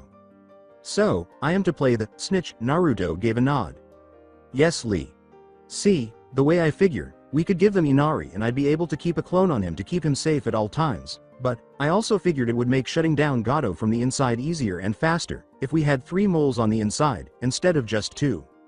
And to top it all off, we'd have Tenten here find out how his human trafficking works, find out where they go, shut them down and free all those women, too. One freed nation and countless women reclaim their freedom. 2 birds with 1 stone." Nobody really knew how to respond at that point. Even though they had already processed all of this, hearing it aloud made it seem completely different, however. Tenten mumbled, "I still don't like it, but it does make sense," unwilling to concur with the now silver-haired teenager. Gato. Kiba said, "Well, then why can't I be the snitch? I want to lay the smackdown on some lowlife thugs, too." To which his dog responded with a bark of agreement. Naruto pointedly stared at Lee, who took a moment to realize what he was doing and fled back to Tsunami's house. "Because your Inuzuka characteristics are too obvious, and we don't have enough time to cover them up now. I told Gato I'd be back soon and all Lee has to do is change his clothes." "Which he should go do now," Naruto said. With a sigh, he turned to Tenten. She nodded slowly before making her way back as well. "You too, go change." Kurenai said, "I have a suggestion," and moved forward. It took all of Naruto's willpower to keep from rolling his eyes. "I go with Tenten. She's still green when it comes to solo operations and I'd feel better about all this if there was an experienced kunoichi with her." Neji nodded without saying anything, but he did say, "Fine with me, if Obito and Neji are." Naruto and Kurenai nodded in agreement as he responded, "If I have to, I'll fight Zabuza alone. As long as those women are also saved, I don't mind." "So where is the Uchiha?" Neji inquired, causing Naruto to display a contemplative look. "He was supposed to come with me to capture the snitch and the girl, but I think he's training Gato's goons. Which, by the way, have the taijutsu skills of an academy student.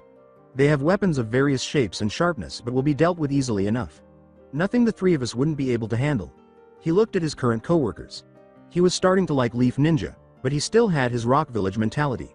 He nodded his head, grinned, and said something. "All right guys, let's get this party started." He stood on the very edge of the building's roof, his hair tousled by the wind.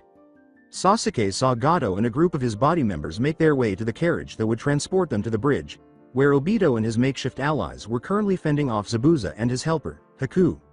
Gato had instructed him and Naruto to follow his army of thugs to the bridge. Zabuza would have Naruto and Sasuke come clean up his mess and put Wave's last hope in jeopardy if he were defeated or even betrayed. From day one, Sasuke wanted to spit in the midget's face. "Sasuke," Naruto said abruptly as he stood next to him. Sasuke was a little alarmed that he didn't even hear him approaching, but he chose not to show it. It made him think of how his brother enjoyed playing tricks on him. Sasuke nodded and said, "It's time." The 2 left their location without saying anything more. Sasuke stopped at the edge of the threshold as they stealthily moved to where the hired thugs would be waiting for the call to go. Naruto proceeded to enter the room, passed by everyone, and then paused at the doorway to the following room. The only 2 exits in the room were effectively sealed off when he turned and faced the room just as Sasuke approached his side. An unexpected sense of dread gripped the people in the room. Downstairs, in the cellars where they held their prisoners, the thugs heard battle cries and recoiled. Before they could respond, chaos erupted after they heard their fellow brutes grunting in agony. Kurenai carefully slid out of her makeshift binds, grinning triumphantly. At the moment, her guard was sitting in the fetal position, sobbing to himself while terrible visions tormented his thoughts. His mind would soon shut down and he would be no more dangerous than a newborn. Her ruby eyes shifted to Tenten, who had by now used a well-hidden kunai to cut herself free. Her guard, a tiny senbon needle protruding from his neck, lay paralyzed on the ground. Both females grabbed onto the cage that held them in place as the ship they were on shifted slightly to the left. They took the keys from their guards and left the ship after it had calmed down. They exchanged a nod before sweeping through the ship, taking out guards and releasing all the women and the few men who had been taken prisoner. They were going to seize the ship and return to the land of waves soon enough. If Obito claimed he wasn't having a great time, he would be lying. Only when the damned scarecrow wanted to be serious did Kakashi, the only other person, ever push him to the limit. Obito easily sidestepped the enormous Zanbato and attempted to kick him in the face in retaliation. Zabuza dodged his blow as fast, and the two engaged in a continuous back and forth. Despite each of them taking good hits on the other, they continued to fight. Obito could tell Zabuza was getting tired, but he couldn't claim he wasn't feeling the same way. Before long, one of them would make a mistake and the other would exploit it. A voice yelled, "Rotation," and then a huge globe of chakra materialized on the bridge, smashing the ice mirrors Haku had called forth and sending the ninja hurtling out of the dome and directly toward Zabuza. Zabuza caught up to Haku without thinking, slowing his momentum with his body. Zabuza muttered a curse at Haku's misfortune as he lay unconscious in his arms. He hadn't fooled himself into believing Haku could easily defeat the Hyuga. At least he had hoped it would have been more equitable than this. "This is the end," Zabuza exclaimed as he raised his head to face the notorious Sharingan. He felt Obito's hand go straight through his throat without a second's hesitation. Before he could cough up the blood, he passed out from the agony of feeling it start to rise up his esophagus. Obito grinned as he saw Zabuza give way under the combined weight of Haku and himself. He had projected his death using his Sharingan, even convincing him that his own blood was causing him pain and suffocation. His chakra reserves were depleted by the genjutsu, but he was still prepared to battle if necessary. Hopefully, Naruto would not have to and would honor his promise. Neji bowed to Obito, who turned to face the Hyuga. "Obito. Senpai," Obito said. "Report. I sent Kiba, Akamaru and Shino with a shadow clone back to Tsunami's home to heal. Nothing too serious, but Haku had put Kiba and Akamaru in a death-like state using his senbon needles. After I made sure they were safe, I proceeded to deal with and defeat Haku in combat," Obito said with a grin on his face. "Not too bad for a green jonin, if I do say so myself." Obito chose to ignore Neji's grim expression and concentrate on Gato's unexpected appearance. After giving them a sly smile, the small businessman burst out laughing. He snapped his fingers, and Naruto and Sasuke appeared next to him and his bodyguards. "I was hoping Zabuza would manage to hurt you two a bit more, but this works out just as well." They kept their heads down while kneeling. He laughed loudly and said, "Finish them, will ya? Do that and I'll even give you half of Zabuza's share." As Naruto and Sasuke stood, the sound of their respective ninjutsu and katana being drawn reverberated through the atmosphere. They turned, incapacitating the 7 guards behind them with a speed that was faster than Gato's eyes or brain could keep up with.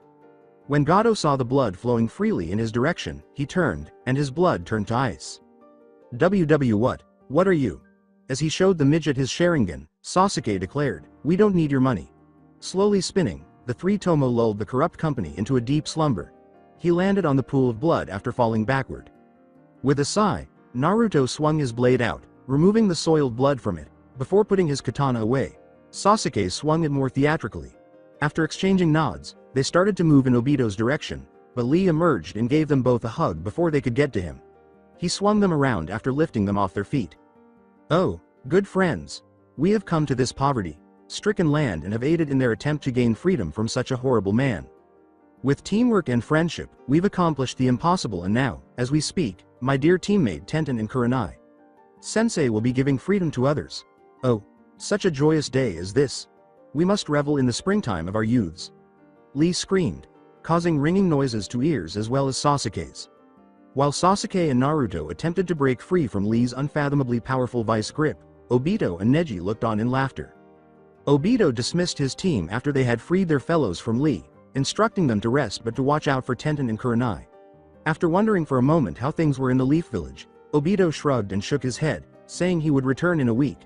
There must have been nothing too serious because he hadn't received a message. There was an uncanny quietness about the Hyuga compound as Hinata moved silently through its hallways.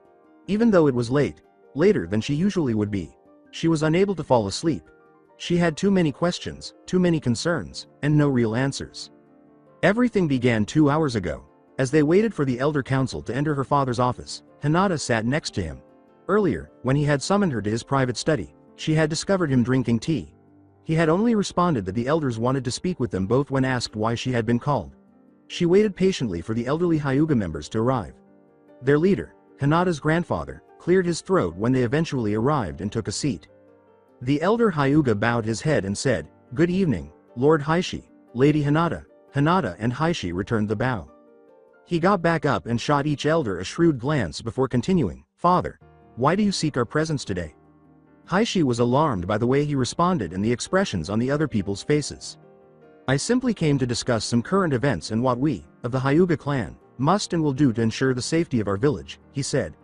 "Let us not beat around the bush. I have heard of our Hokage's recent decision and briefly on what he plans on doing about it.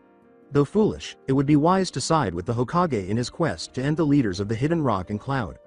Hinata's eyes widened as the fourth wished to lives of. She turned to face her father, but before she could even form the first word, he stopped her with a raised hand. With an authoritative tone, Heishi questioned, "I agree, but we were not to inform anyone under the rank of Jonin yet. I assume there is a good reason for breaking that rule?" His father just nodded, oblivious to the abrupt shift in tone. "What we have come to propose involves the current Hyuga heiress, and though it is true she does not need to know the why of it, I respect my granddaughter too much to simply make her sacrifice her future without knowing why." His entire statement made her blood boil. From beginning to end, his words created a dreadful atmosphere that made Hinata want to hide behind a rock. After staring at her grandfather for a while, she turned to face her father and waited for his reaction. His expression suggested that he knew what they were proposing, which only made Hinata's stomach sink even lower. Heishi firmly stated, "If this is what I think it is, then I refuse," easily overcoming his father's stern gaze. "I will not." "I apologize for interrupting, Lord Heishi, but we didn't come to make you the offer," the elder Hyuga said, pausing and turning to face Hinata. The unexpected attention caused her anxiety to slightly increase, but she managed to maintain her composure and avoided throwing up her dinner. "Lady Hinata, we've come here to ask of you something that only you are capable of." Anyo, and that W. would be? The Hokage has blindly rushed into conflict with the Hidden Cloud Village, attacking and all but killing their current Raikage. And with the leader of the Hidden Rock Village, well, as far as we were told, it went just as well as it did with the Raikage. As of now, we have two great nations as our enemies, and even with the Yellow Flash on our side, an attack from both villages would severely hurt us, if not completely wipe us out as they did with the Hidden Eddy Village. That made Hinata want to gasp. She recalled Mother Kushina explaining that to her in detail after she had learned about it in the academy. In short, there was a reason why Hidden Eddy Village had vanished and why the other hidden villages wanted them to leave. Hinata's grandfather looked directly into Hinata's eyes and said, "We spoke to some allies in the northwest and we have come to an agreement." His subsequent remarks came out icy and seemingly heartless. "In return for special training with their old relic and its special chakra, you are to wed their and coming shinobi." Heishi abruptly said, "I decline," somewhat surprising Hinata. His dad let out a sigh. "I see you haven't fully learned what it means to be the Hyuga Patriarch. I would have figured that the incident with Hizashi would have brought some sense to you." He stopped. "And I regret to inform you that you have no say in the matter." "Say what?" Hinata's grandfather turned back to Hinata, ignoring his son's outburst. "We don't delude ourselves into thinking we are all-knowing. Though we have experienced many things and have learned from many mistakes, it doesn't make us any less human, any less imperfect. We have come to you, Lady Hinata, in hopes that you would see our reasoning and agree with this arranged marriage." After ensuring that Hinata understood what he was saying, went on. "We wish to preserve our way of life, to continue to live with the people we live with and for the most part, for things to stay the same for the Hyuga and the other clans and civilians here in the Leaf Village. Though we have mighty and powerful ninja fighting for our village, the elders and I wish not to take unnecessary risks. With this agreement, our chances of victory increase by at least 25%, if not more." In a low voice, a second elder said, "Please, Lady Hinata," but Hinata had heard her. The elders exchanged glances as she asked, and if I refuse?" Despite maintaining a straight face and a motionless body, she was unable to resist lifting her good arm to her chest. Hinata's entire world fell apart when she heard the words, "The offer will only stand if we arrange this marriage with the clan head's child." Images of Hanabi running off to the academy, waving back at her while eating toast flashed through her mind. To the moments when Hinata would wake her up and get her dressed after she had slept in. Simply supporting her and being there for her when she most needed it. Suddenly, those pictures were as easily broken as a rock thrown at a window. But, she's only. Hinata gripped the front of her shirt tightly as she felt her entire world crumble around her. We know. That is why we came to you first. And you expect me to sit back and watch? I am the clan head. I will not remain silent as my family crumbles in front of me, Heishi argued strongly. The whole Hyuga clan is your family as clan head, Hiashi's father snapped back, stifling his son. This is bigger than you or I, bigger than even the Hyuga clan. This is for the peace and safety of the village we love and swore to protect. I don't ask this as former patriarch, nor do I ask this of her as her grandfather. He looked at Hinata and raised his head. I ask this as a man who loves his village. Will you at least consider it? Looking down at the man she only knew as her father's father, Hinata gazed. It felt so strange to her to call him her grandfather. She was momentarily surprised to see him bow his head to her because it was so strange and novel. With her hand descending to rest on her lap, she closed her eyes and inhaled deeply.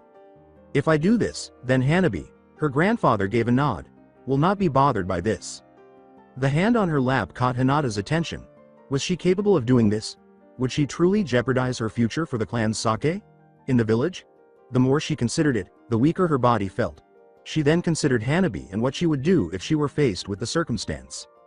Hinata nodded her head, thinking, no, this mustn't be a burden for her. I'll do it, for the good of my sister. The elder Hyuga's face lit up with a smile. Heishi looked at his daughter in disbelief, astonished by her resolve and strength to defend her younger sister. Your sacrifice will not be forgotten, Lady Hinata. When Hinata finally arrived at her destination, she passed out in front of the koi pond that the Hyuga clan kept outside the dojo. She sobbed while leaning against the sakura tree that was placed next to the pond. After suppressing the emotion for the past 2 hours, it finally overcame her like a tidal wave. She had no desire to wed a person she did not love. She hadn't even considered marriage as of that day. She might have had a boyfriend or something, but she hadn't even considered getting married. Getting married was not something she was eager to do, especially if it meant leaving her hometown.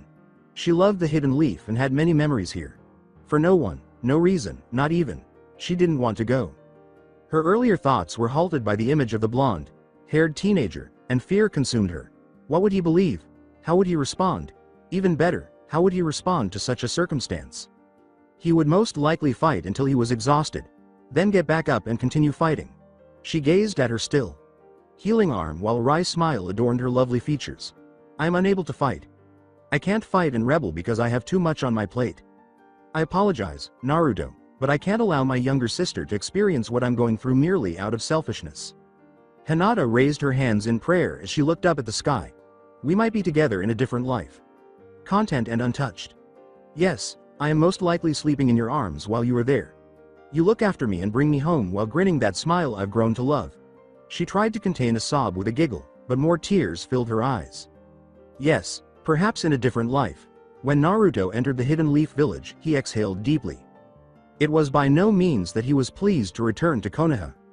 However, there were 2 women he was eager to meet, and they were both in this specific village. He put his name on the sign.in sheet at the guard post and then trailed Obito closely as they made their way to the Hokage tower. They were shocked to discover the 4th Hokage dozing off at his desk after climbing the stairs and entering through the double doors. Despite clearing his throat loudly, Obito was unable to rouse the sleeping cage. Naruto went through hand signals and blew a soft but steady breeze through the office without even muttering. Not only did it wake the other blonde, but it also flung his papers all over the place, some of them even flying out the side window that was open. After glancing at his son, Minato scowled and turned to face the open window. Great. Thanks for that. Naruto laughed, always happy to oblige. Minato gave an eye roll. So I assume the mission was a success? Minato asked with a somewhat weary smile when Obito nodded. Good. Obito stated, we even got an advance on our payment, as he approached Minato's desk. Minato just tucked the scroll away in one of his many drawers after he dropped it on it. Excellent. I'll make sure to go through it and distribute the funds accordingly. For now, go home and rest. You can all be verbally debriefed tomorrow. Until then, I would like a written report before tomorrow's debrief. You're all dismissed. He looked into Naruto's eyes and grinned. Naruto nodded and vanished in an instant, saying, Kushina is home now if you wish to speak with her. Obito, please stay. there is much you have missed in your absence." With a sick feeling in his stomach, Obito shut the door behind him. He realized he was going to have a terrible time when he saw Minato grow older by nearly 10 years at the click of the door. After the wave mission concluded a week ago, Naruto was unsure of how to feel. He was prepared to go kill the fool who dared to hurt his mother when he had first seen her. She still had that Uzumaki fire burning inside of her, but she was still bandaged and would limp whenever she tried to walk. She told him that she was a fighter, and he had accepted that without question, even though it seemed to have gotten duller since he last saw her. Naruto was quite pleased to learn that the Raikage had been nearly killed for his foolishness after she had briefly informed him of what had happened in Kumo. Nevertheless, it was just another name on the list of people Naruto would pay back for all of his wrongdoings. After ensuring her safety, Naruto set out to find the Hyuga heiress, but he was unable to locate her hair or hide. No one had seen her or spoken to her after he had spoken to all of her friends. No one had even seen her after a few days had passed. Naruto's worries were heightened by the fact that Kurenai had not even seen or spoken to her. "Since I returned, I haven't seen her. No one has, in fact." Strange. She did mention that we would speak when I returned, but Naruto's mind was distracted when he looked up and saw Neji leaving a supermarket. He was the only one who would be aware of Hinata's location. He started to run to him, determined to get answers, but he was stopped when Heishi also emerged from the same store, carrying what appeared to be a box of Pocky. Naruto was standing there when the elder Hyuga looked to the side. For some reason, Naruto's legs refused to move, even though he had no idea what he could possibly discuss with the man. At the strange blonde, Heishi arched an eyebrow. Heishi turned to his nephew, who had not yet noticed the blonde rock ninja, and asked, "Lord Heishi?" Neji gave him a fierce look when he did. Neji said, "Naruto, what an unpleasant surprise," but she didn't receive any of the usual sarcasm Naruto would offer. "What do you want?" He looked into Hiashi's eyes and trailed off, I hadn't seen." The blonde was given such a severe look by the Hyuga patriarch that Naruto thought he would burst into flames if he didn't back off. Heishi turned away from the teenager and began to walk back to the Hyuga compound, saying, "I'm sorry, Namikaze, but the Hyuga heiress isn't seeing anyone at the moment." Still frightened by the intense glare, Naruto blinked, then shook his head and trailed behind him. Naruto demanded of them, "And why not? I just want to see her to make sure she's okay." Neji gave him a glare. Heishi paused without turning to look at the young Uzumaki. He turned his face to face Naruto and said, "Hinata is busy taking care of her duties as clan heiress." His eyes grew a little softer with patience and sorrow. Heishi continued on his way home after saying, "You would save yourself much heartache by just forgetting her and living out the rest of your life without so much as uttering her name." A hand to Naruto's chest prevented him from yelling at him. Neji gave a headshake. When Naruto said, "You'd do well to remember your place, and from your place, the only thing you'd do is hurt Hinata more," his eyes grew wide. "I don't know much myself, but believe me when I say it'd be best if you heed Lord Hiashi's words. For everyone's sake." Naruto was left stunned and perplexed as he watched the two leave. Have you forgotten her? Ignore the existence of Hinata? Not possible. What the devil? A tight hold on Naruto's shoulder prevented him from taking a step forward to give those two a hard time. He turned and scowled at the hand's owner, a little taken aback to see that it belonged to a Sannin Jiraiya. Despite his smile, he appeared to be experiencing some sort of discomfort. Naruto blinked at him before turning to face the spot where the Hyuga men had vanished. "Hey kid, let's go for a walk." When Jiraiya removed him using the body flicker technique, his scowl deepened but he did not fight back. Jiraiya slurped some ramen and said, "So what's been troubling you, brat?" In an attempt to strengthen his relationship with his godson, he had brought Naruto to Ichiraku's ramen bar. "What makes you think something's troubling me? Maybe I'm naturally this brooding, like a certain Uchiha," he said with a grin. Jiraiya gave him a backslap and laughed at him. Naruto nearly spat out the ramen he had consumed thus far. He glared at Jiraiya after he was certain it was not going anywhere. He persisted in saying, "That's a good one, but I've seen you enough to know how you are, and brooding, you do not. So spill it," to which Naruto sighed. He finally responded, There's someone I wanted to see and haven't been able to," before he resumed eating noodles. Jiraiya waited for him to continue, but she wasn't shocked when he didn't. He sighed and drained the last of the broth, then slammed the bowl and got up. From the corner of his eye, Naruto observed him. Naruto shook his head and said, "Well, kid, you know what that means?" He winked and said, "It means we have to find out where this girl is ourselves." Sputtering denials that the person was a girl, Naruto spat the noodles back into his bowl. "Save your breath, brat. I know exactly who you want to see and where exactly to find her." Naruto blinked. Jiraiya nodded and said, You do? Naruto deadpanned at the sage, saying, yeah, but before we go see your girlfriend, I need to teach you a technique I personally invented. He asked, perspiration streaming down his brow as Jiraiya paused to think about him. It isn't something stupid like transforming into a half-naked chick, is it? Is it? No, but I'm trying to consider the advantages to such a technique. Fucking perv. Jiraiya led the way to the Hyuga compound, with Naruto trailing behind. Naruto was so dumb that he failed to remember the location of the Hyuga compound and the likelihood that she would be there. Jiraiya turned to Naruto and nodded his head as they arrived at the very edge of the compound's walls. After receiving the signal, Jiraiya and Naruto focused on encircling their bodies with chakra while flashing through hand signals. Their chakra blended their image into the background, and they vanished from view in an instant. How helpful, transparency jutsu. As Naruto leapt over the wall and landed without making a sound, he smirked. He could tell Jiraiya had also jumped the wall by the movement of the air next to him. As they made their way to the rear of the compound, they noticed two Hyuga conversing idly on the patio. Unbeknownst to them, Naruto and Jiraiya continued climbing the closest tree and moving from branch to branch. The number of trees the clan kept on their land shocked Naruto. It was as big as a little forest. Before he could continue, he was pulled out of his reverie by Jiraiya's enormous hand. He glanced at the hermit and then followed his gaze. Standing by a small koi pond, another Hyuga, who appeared to be a child, was glaring at an older clan member. Was that Neji?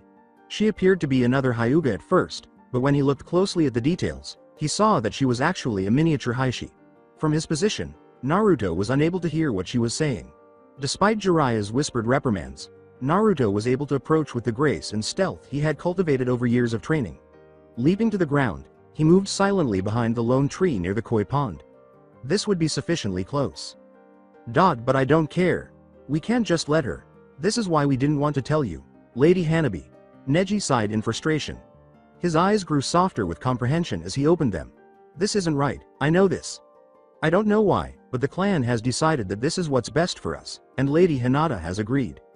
Naruto's eyes narrowed when he heard this. That's bull. If she really did agree, then why is she crying almost every night? She might not like it, but she has accepted that this is what she must do for our clan. And you're okay with that? So long as she is alive and well.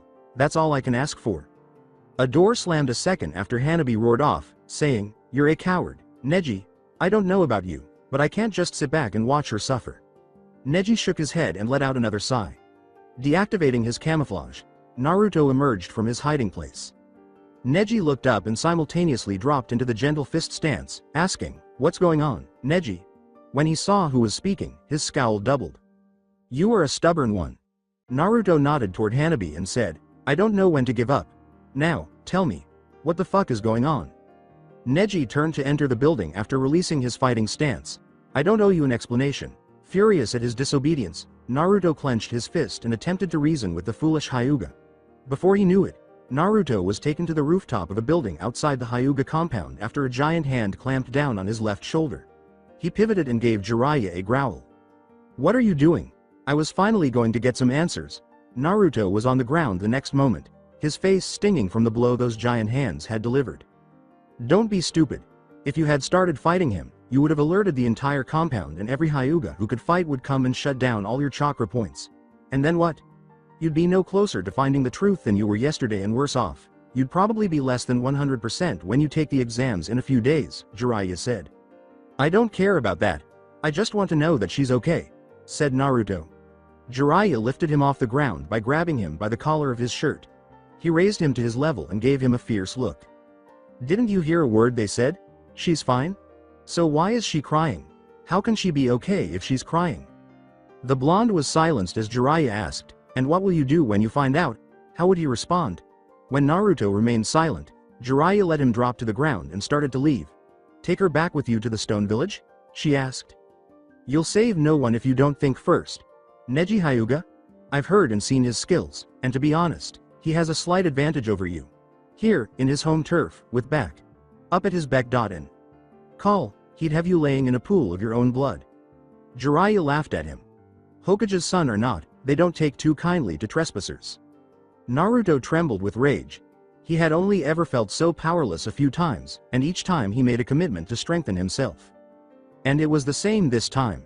Then train me, exclaimed Naruto. Startled to see the genin on his knees with his forehead touching the ground, Jiraiya halted and turned to face him. Jiraiya blinked. If I can't save her now, then train me so I can. At first, the white-haired Sannin was at a loss for words. This brief adventure was intended to either acquaint the child with reality or deter him from pursuing the Hyuga heiress. Jiraiya would have informed him of the situation if that had failed. Must he still? His words caused Naruto to glance up at the sage. You just want to know what's going on, right? If you found out, I doubt you'd still want to save her, he said. I will save her, no matter what's going on. I don't abandon my precious people. Jiraiya examined Naruto with a shrewd glance. Here's the deal. The Hyuga have little faith in my student and his ability to protect the Leaf Village from two great nations. So, they've recruited the help of small ninja village in the land of bears. They have some sort of relic that radiates some sort of powerful chakra that anyone could inherit and mold into their own, gifting them with great powers, or some bullshit like that. The only catch? Jiraiya lowered himself to speak with his nephew. One of Hiashi's children has to marry their star student. And guess which one stepped up to the plate? All around him, Naruto felt his world crumble. His fists clenched as he gazed at the ground. Jiraiya folded his arms across his chest and got back up. Do you see now what you're up against? I can still train you, but I won't train a fool who will throw his life away just because he doesn't know when he's outmatched. Jiraiya exhaled deeply. Perhaps it was a little harsh, but the child needed to understand what he was getting himself into when he was told, just give up on her, kid. She's a lost cause. With his head cocked forward so that Jiraiya couldn't look him in the eyes, Naruto rose to his feet. If that's what it means to be a fool, Naruto raised his head to give Jiraiya a convicted glare in response to her probing gaze. I'd rather live the rest of my life as a fool, he said, deliberately shouldering Jiraiya out of his way as he passed. If you're just going to try to discourage me and waste my time, at least have the decency to do it on the sidelines like everyone else, completely out of my way. Jiraiya smiled as he thought about what he had said. He had his mother's spark. Naruto halted but avoided the Sannin, asking, will you really fight to save her, even if it means going against your home village? Naruto's mouth fell open and he was unable to close it for a good minute. The Hyuga are preparing to go to war against the Hidden Cloud and the Hidden Stone Village. Are you prepared to take out your old comrades for the sake of one girl? He asked. Then he turned his face to Jiraiya in profile, and his eyes narrowed. Why would you? Because I don't want to waste my time training you, only for you to go off and fight for your home village against us. No, why would you tell me this? Am I not the enemy? I tell you this because, Jiraiya said, pausing to sigh as he thought about what he would say next. Jiraiya sighed again, rubbed the back of his head, and started to leave. Because I like your guts. And I believe that a ninja's guts define the kind of shinobi he is. Also, I'm trying to give you a chance to grow and do what you want to do, not the will of some old fart. Jiraiya then vanished, leaving Naruto to consider what he had said. Tell you what, meet me at Training Ground 3 at the crack of dawn tomorrow and I'll teach you some stuff that could prove useful for the Chunin exams. From there, you're on your own, unless you give me an answer. With his thoughts racing 1,000 miles per hour, Naruto simply continued to gaze at the ground. War and marriage? All in the 3 weeks that he was away? Hinata, getting married to an anonymous man. Ignoring the throbbing pain that was starting to develop, Naruto punched the floor as hard as he could. He needed to do something. It was imperative that he made a decision quickly, before everything fell out of his grasp. However, Jiraiya was correct. He needed to understand what he was getting himself into before he could take action. And that man was the only person he knew who would be more aware of what was happening. And Naruto was fully aware of his potential location. For what seemed like days, Naruto ran and ran, but he never felt tired. All he could sense was the desperate attempt to close the gap with the silhouette that managed to avoid him. No matter how much faster he ran, the silhouette appeared to be able to keep up with him and avoid him. At this pace, Naruto would probably die before he could get even a single inch closer, but he was hoping to at least exhaust it before making his move. In order to launch himself like a rocket off the ground, he pumped as much chakra into his feet as he could. He flipped a few times and twisted his body until he was crouching in front of the silhouette. Hinata, he exclaimed, rising to his feet while glancing at the teenager before him. She held her hands to her chest and looked up in terror. Hinata and Naruto gazed into each other's eyes for a moment before she turned and fled, tears streaming down her cheeks. Hinata. He started to chase after her but was stopped when a huge shadow emerged from the earth and loomed over the two. Hinata. Get away from there, she said, stopping and turning to face him in profile as his eyes widened in terror. I'm sorry, Naruto. At the same moment, Naruto's heart stopped and the shadow raised what appeared to be a paw. In an attempt to save her, He was running down to her without realizing it, even channeling all of the Kyuubi's chakra into his legs. Then, in a cunning and mad smile, he saw the shadow's eye and maw open. It declared, "Checkmate, Kyuubi," before lowering its enormous paw and causing Hinata to vanish. Naruto was sent flying back and stopped in his tracks by the shockwave that resulted. With a blinding rage consuming him, he raised his arms and crossed them over his face. Those brilliant, golden eyes were the last thing he saw before the darkness seized him. Jiraiya watched the sun rise and waited patiently. He was starting to question whether he would arrive, so he was pleasantly surprised to see Naruto approaching him slowly. His hair and clothes were unkempt, and he had dark circles under his eyes, making him look like hell. He gave Jiraiya a half-hearted glare when he finally stood in front of her. "I'm here, and I'm ready." "Yeah, ready for bed. What time did you even sleep?" Naruto's head cocked. "Sleep?" Jiraiya chuckled. "You mean to tell me you stayed up all night? What the hell were you doing?" Naruto straightened his back and his eyes hardened with conviction. Jiraiya raised an eyebrow and said, "Finding my reasons to fight." That was an intriguing response. Before placing his hands on his hips and smiling at Naruto, Jiraiya took one final look at the rising sun and said, "I see. Well kid, prepare for the worst 2 days of your life." Minato stood admiring the picturesque view from his position in the tower as he faced the windows of his office. As he waited for his wife to arrive, he kept his emotions hidden from his face. He didn't have to wait long because he heard his office doors open and caught a glimpse of his wife walking in. Silently, she shut the door behind her and walked toward him. He swiftly turned and gave her a hug in return. Kissing her forehead as he did so, she had embraced him. Kushina whispered against his chest, "What's going on, Minato? You haven't been home for a week, and I'm starting to get worried." Minato grinned and gave her a back rub. His words, "I know and I'm sorry, but I just couldn't go back," caused Kushina to raise her head and search his violet eyes for a response. Minato shook his head, asking, "Is it because?" "No, it isn't. He said, turning his head away. At his words, Kushina held his face tenderly in her right hand and gave him a tender smile. "I'm fighting some inner demons and I don't want to expose you to them." Minato grinned and closed his eyes, saying, "But if you don't tell me about them, then who can you tell?" "No one." "Damn right, no one. I'm here for you, Minato. I could never turn my back on you, no matter what. Never forget that." Minato rubbed his face against Kushina's smooth skin while nodding. She pulled him down for a kiss while giggling at him. Grinning against her lips, he squeezed her closer. Although she also grinned, she was taken aback when a tear trickled down to her hand. He was crying, but his silly smile was still there when she pulled back. "I'm sorry, Kushina, but I can't turn a blind eye to their actions. Not anymore." Minato, he gave her a final, passionate kiss before stepping back and cocking his head forward, saying, "And it's because of my feelings that I'm no longer fit to be Hokage anymore. Please take care of the village in my absence." When Kushina abruptly vanished in a dazzling burst of yellow light, she shielded her eyes. She gazed in disbelief at the area he had occupied. Did he just? Her body trembled with unfathomable rage as she balled her fists to her sides. With tears running down the sides of her face, she muttered under her breath, "Minato, you bastard. You better hope you make this up to me, before I find you and kill you, myself." 4 days have passed since Naruto learned the truth. He was still unsure of how to interpret all the information, but to be honest, he wasn't interested in sorting it out just yet. He was sufficiently informed to know which side he would support and where he would place his trust. You could see the eyes of a man on a mission if you looked into his eyes. Until he eventually accomplished his mission, nothing and no one would stop him. His team stood on either side of him. With the exception of Kuretsuchi letting her hair grow out a little longer, she and Daichi continued to dress alike. Even though it wasn't a bad appearance, Naruto thought it was out of character. In any case, the three of them made a direct course for a massive forest that was encircled by a chain link fence that was 3 meters high. They had just easily passed the first section of the tests. When the 10th question was presented to the entire Chunin hopefuls, Naruto nearly burst out laughing because it was so simple. Nearly. Unsurprised when Naruto remained silent, Daichi asked his old friend, "Anything we should know about this place?" He was yelled at by Kuretsuchi. How would he know? It isn't like he lives here or something. To the surprise of his teammates, Naruto said monotonously, "There are animals twice our size in there and they won't hesitate to eat us."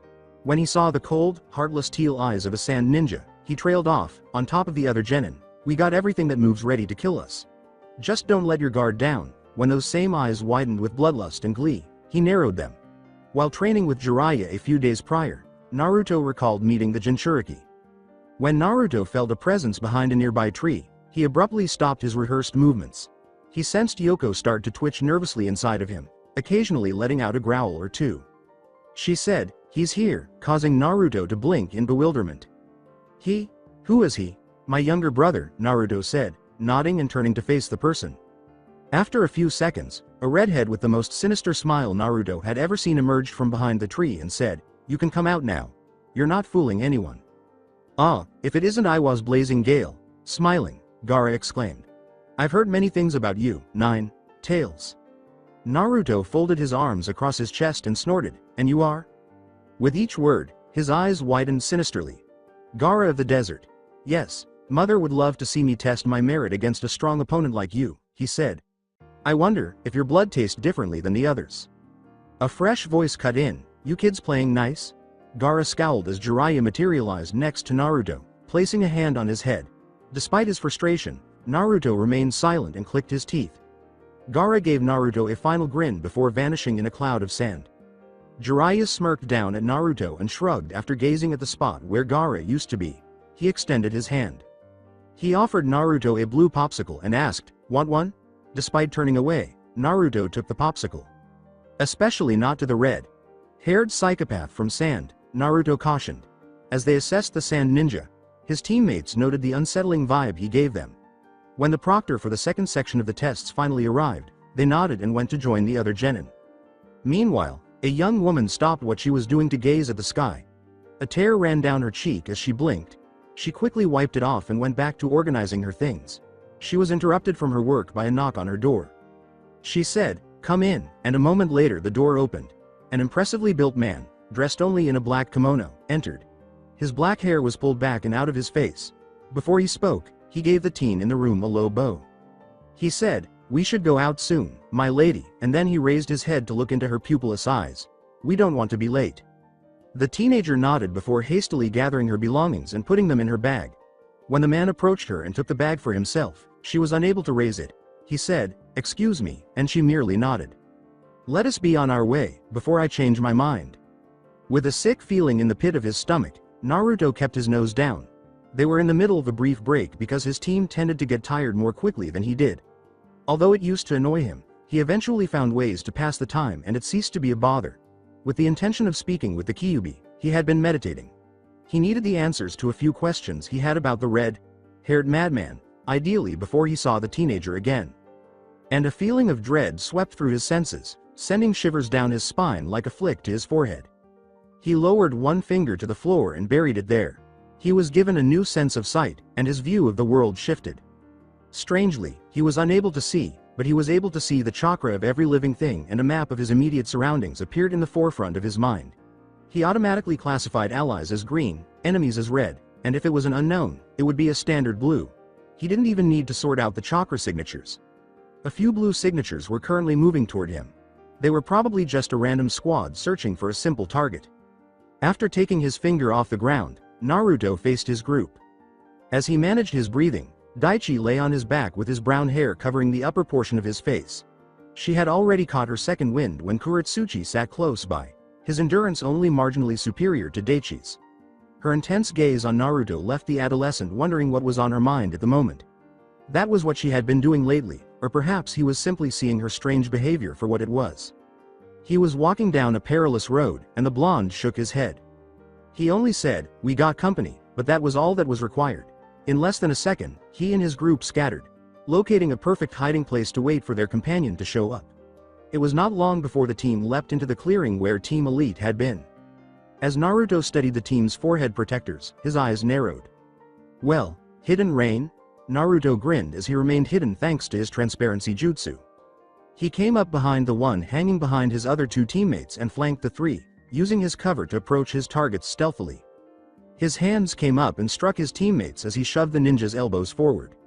Naturally, incapacitating them wasn't difficult enough, but Naruto never intended to do that. He leapt and flipped to the opposite side of the team, facing their third teammate to yell at him after finishing his first phase. He jumped back before the final two rain ninja could hit him, dropping his jutsu and tapping their backs. They switched to their fighting positions at this point, but it was too late. Naruto made a one-handed gesture while sneering condescendingly at them. Before it let out a tiny explosion, a mark appeared on their elbows and backs, respectively.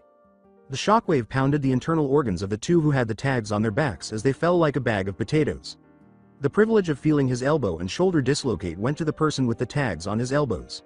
His arms were burning as he let out a painful scream. Naruto leapt towards the ninja, spinning like a top, before he could regain his bearings and strike back. With his right arm extended, he delivered a forceful elbow to the ninja's face. The rain ninja was thrown backwards by the momentum until his back struck a solid tree. His lifeless body thudded to the floor. Daichi said, "You're as ruthless as always," as he emerged from his hiding place. He had intended to take at least one of the enemy ninjas, but he felt he should probably wait after witnessing the first one tap the other two. The remark made Kuretsuchi smile. It was good to see that the teenager she looked up to had not changed. While searching through the unconscious ninja's packs, Naruto simply laughed. Finding what he was looking for didn't take long. His face was etched with a frown, displeased that the scroll he was holding was identical to the one he owned. He considered the alluring possibility of simply burning the scroll to get rid of it. When Kuretsuchi saw the scroll they had obtained, she let out a sigh. Another earth scroll. What a pain. Naruto pocketed the scroll and said, "Very, but there isn't much we can do about it. Let's keep moving." With only the finish line in their thoughts, he and his group leapt back to the tree branches and took off. When Kabuto sensed two chakra signatures trailing behind him and his group, he wasn't sure what to make of it. Fortunately, they encountered a team that had the scroll they required, and retrieving it required little to no effort. They all jumped in to maintain appearances even though Yoroi Akato could have taken them out alone.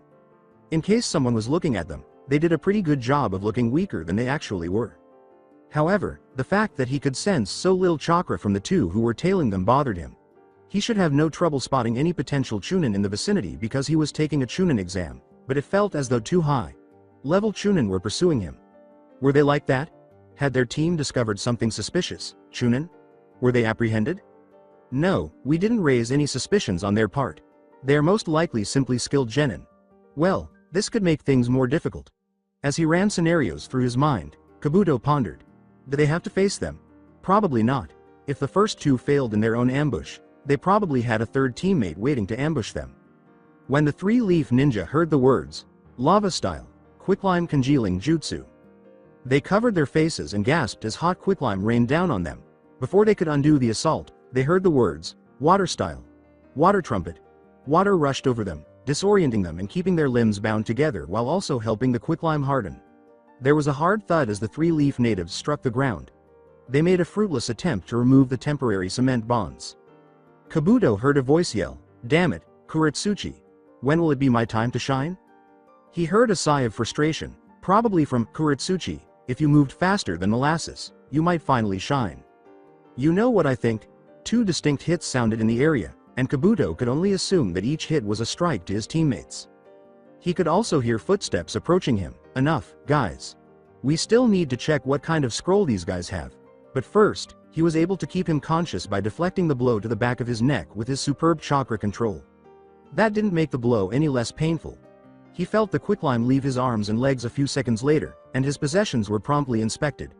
They quickly located the scroll they were seeking, and his assailants left without another word from his team. Kabuto sighed, frowning at the direction the rock ninja were going.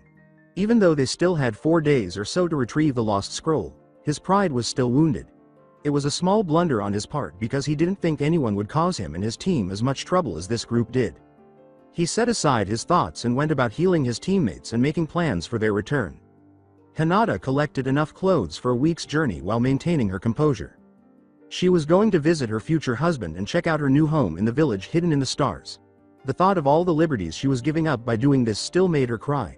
She couldn't let Hanabi experience what she was about to experience, though, because she owed it to her sister as her older sibling. One of the two sisters needed to be free to select her spouse and lover, and Hinata couldn't bring herself to force Hanabi to do it out of self-interest. And the pain was slightly lessened whenever she thought of her sister. A tiny voice called out, "Hinata," from beyond Hinata's door. "Can I come in?" Hinata grinned. Of course, Hanabi. Hanabi appeared to have just finished a treat she knew she shouldn't have eaten when she entered. Her pout was just too adorable. She said, "How are you holding up, sis?" Hinata made herself keep smiling. "I'm okay. I've made my choice. I have to do this, for the good of the village." A frown replaced Hanabi's pout. "Then why are you crying?" Unaware that she had been crying, Hinata gasped. She quickly wiped away her tears and turned away from her sister. The statement, "You don't want to marry him," wasn't a query. Hinata considered lying to her in order to maintain the appearance that she was only carrying out her responsibilities as a great Hyuga clan member and didn't really care if she followed through on the arranged marriage. "No, is there someone else?" Hanabi's voice was colored with excitement as she asked. "Who? Do I know him?" Hinata grinned. "You don't know him, though you might have heard of him. It's Lord Fourth's son, isn't it?" Hinata asked, turning to Hanabi with a disbelieving expression. How could she have guessed correctly the first time? Hanabi laughed at her sister's incredulous expression. "I knew it. You always fall for the bad boys." Unable to look her sister in the eye, Hinata flushed and twiddled her index fingers together.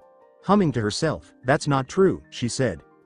By involving Sasuke in this, Hanabi hoped to further embarrass her sister and enjoy the inevitable blush that would cover her entire face. Still, it's not like he's been here for long, so what makes him different from, say, the Uchiha? She was disappointed to see that her face had taken on a serious expression in place of the blush. She hesitated, carefully weighing her words before saying, It's not something I could properly explain, having never witnessed her sister behave in such a manner toward boys." Hanabi simply waited patiently.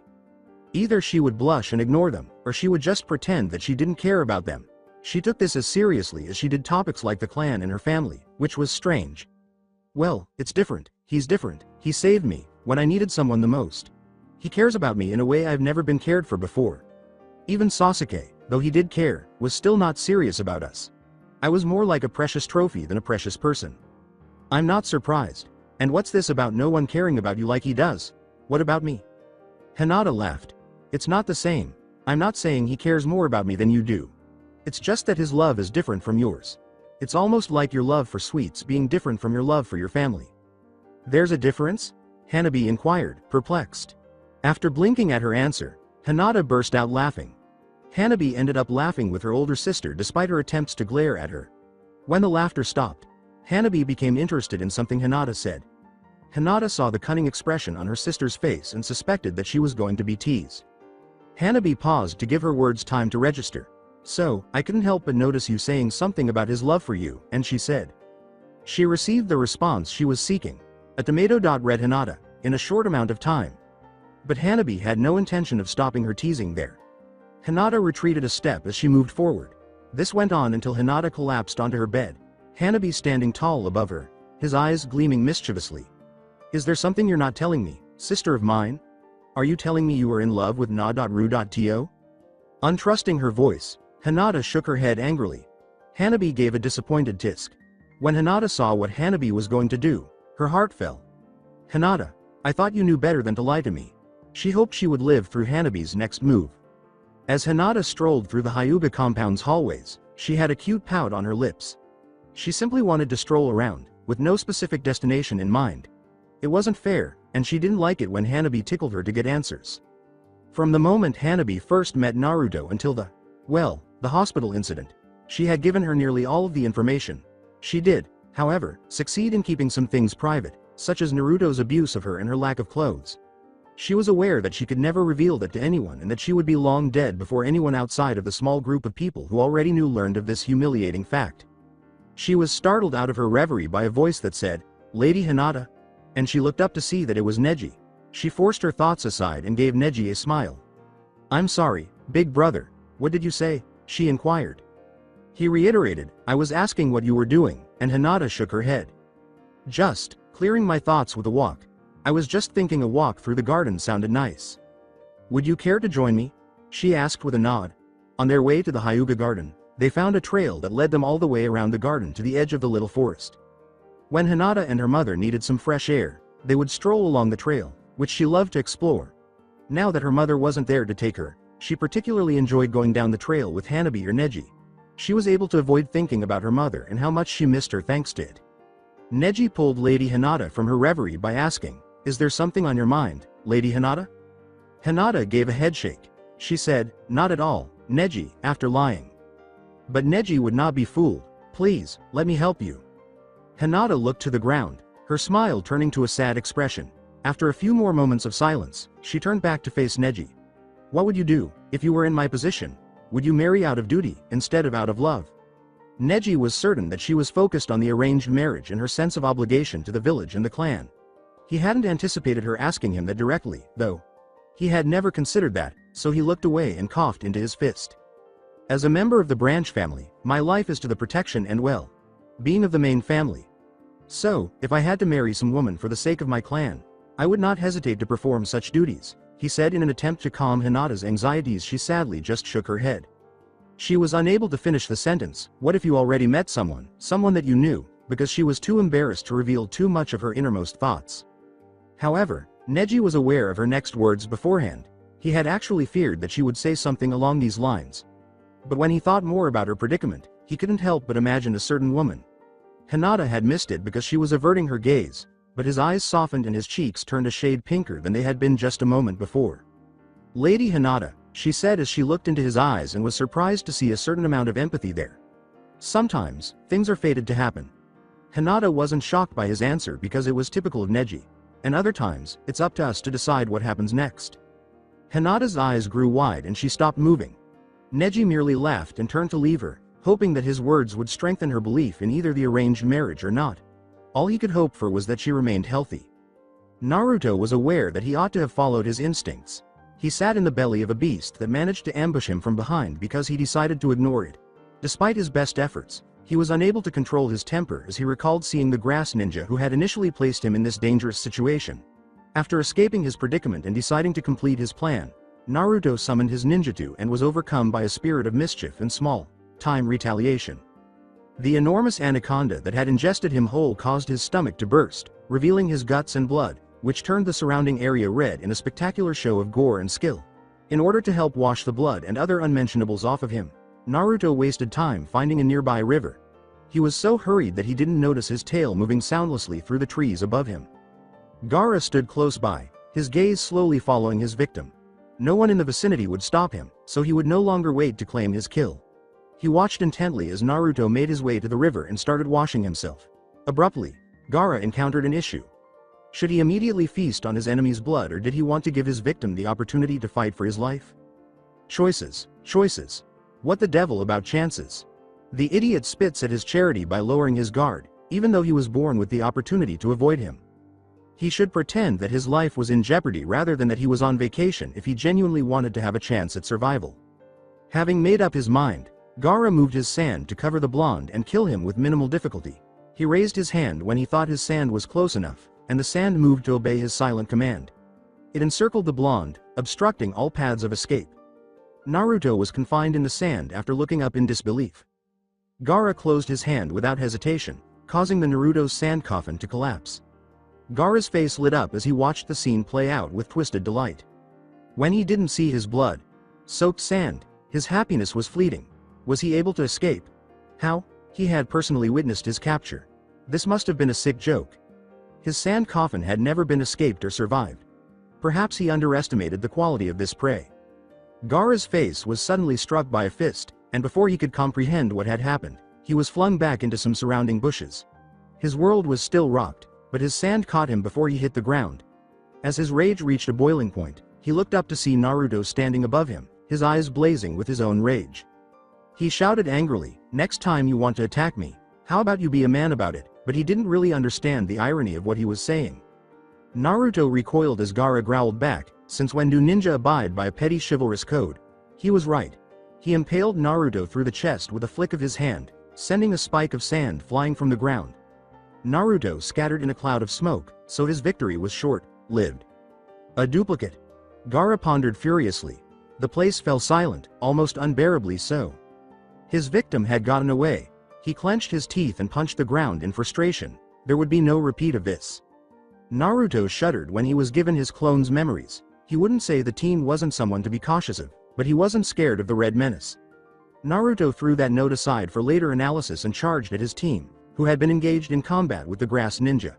His instincts were constantly triggered by that woman, who was extremely dangerous.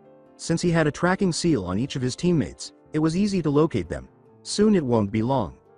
With his ninjutsu out and prepared to decapitate a certain woman, he leapt into the center of a clearing, braced for the worst.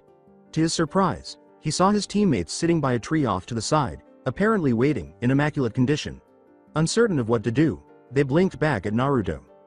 He paused and dropped out of his stance. So, not that it's bad or anything, he said. But why aren't you guys hurt? Was that crazy chick from the grass village weaker than I thought? Surprisingly, Kuretsuchi responded, no, she only wanted an earth scroll so I gave her the extra we got. Only when she was concealing something did she look him in the eyes when she responded. Or whenever she didn't want him to question her after an embarrassing incident. He turned to face his other teammate, who gave him a nod of approval. Naruto rubbed the back of his head and let out a sigh. His teammates nodded, and the three of them made their way to the tower without exchanging words. Well, let's get going to the tower then. No sense in staying out here longer than we have to, right? He said. There was something wrong with his teammates, but he was unable to identify it. They seemed to have knowledge that he did not. Kushina wasn't feeling well. When he heard her calling, he had hurried over, but her attitude nearly made him wish he was on a mission in some distant land. If that idiot thinks I'm letting him get away without some sort of punishment, he's got another thing coming. Someone get Itachi's ass down here now. The messenger had informed him of this. As experienced as any Anbu in the world, the Anbu trembled as he conveyed the news. Hopefully, Itachi could help her figure out what caused her to be in such a bad mood. Her anger was not something he wanted to experience. When he got to her office, Kushina was working frantically on some paperwork. He was going to joke that she was trying to replace Minato once more, but the joke died in his throat when she looked directly into his eyes. Suddenly she was in front of him, snatching the front of his shirt. You're very late, she growled. Itachi managed to maintain his poker face and displayed no visible signs of fear. She let go of him after a smirk appeared on her lips when she saw nothing. You're the only one I can trust with this mission, Itachi. Yes, Lady Kushina, he bowed. Kushina returned to her chair after giving a nod of approval. As soon as she sat down, she pressed her hands together and covered the lower portion of her face with them. How may I serve you today? As if to confirm that what she was going to say was what she wanted done, she simply looked at him. I need you bring back Minato, dead or alive. Naruto was uncertain about his next move. The riddle was quickly solved by him and his team after they arrived at the tower. He was watching his teammates spar together at the moment and had been waiting for them to stop so he could take a turn, but both of them had excused themselves when the time came. Naruto merely nodded when Kuretsuchi said she had to do some girly things, and Daichi brought up the subject of food. Naruto didn't follow him because he wasn't hungry. There he stood, deciding whether to rest and recuperate or practice his katas during this time. Even if he could, he wouldn't want to show off his potential just yet, and it wasn't like he could practice his more destructive jutsus. Well, that's for another time. His fists clenched in frustration as thoughts of Hinata crossed his mind. It was all he could do not to fight his way to her in order to get some answers because his patience was wearing thin. Naruto sat cross-legged and began to meditate after taking a deep breath. He keeps going over scenarios and situations in his head, figuring out the best course of action for each one, but he always ends up failing. He would find a solution, though, and wouldn't give up. He did.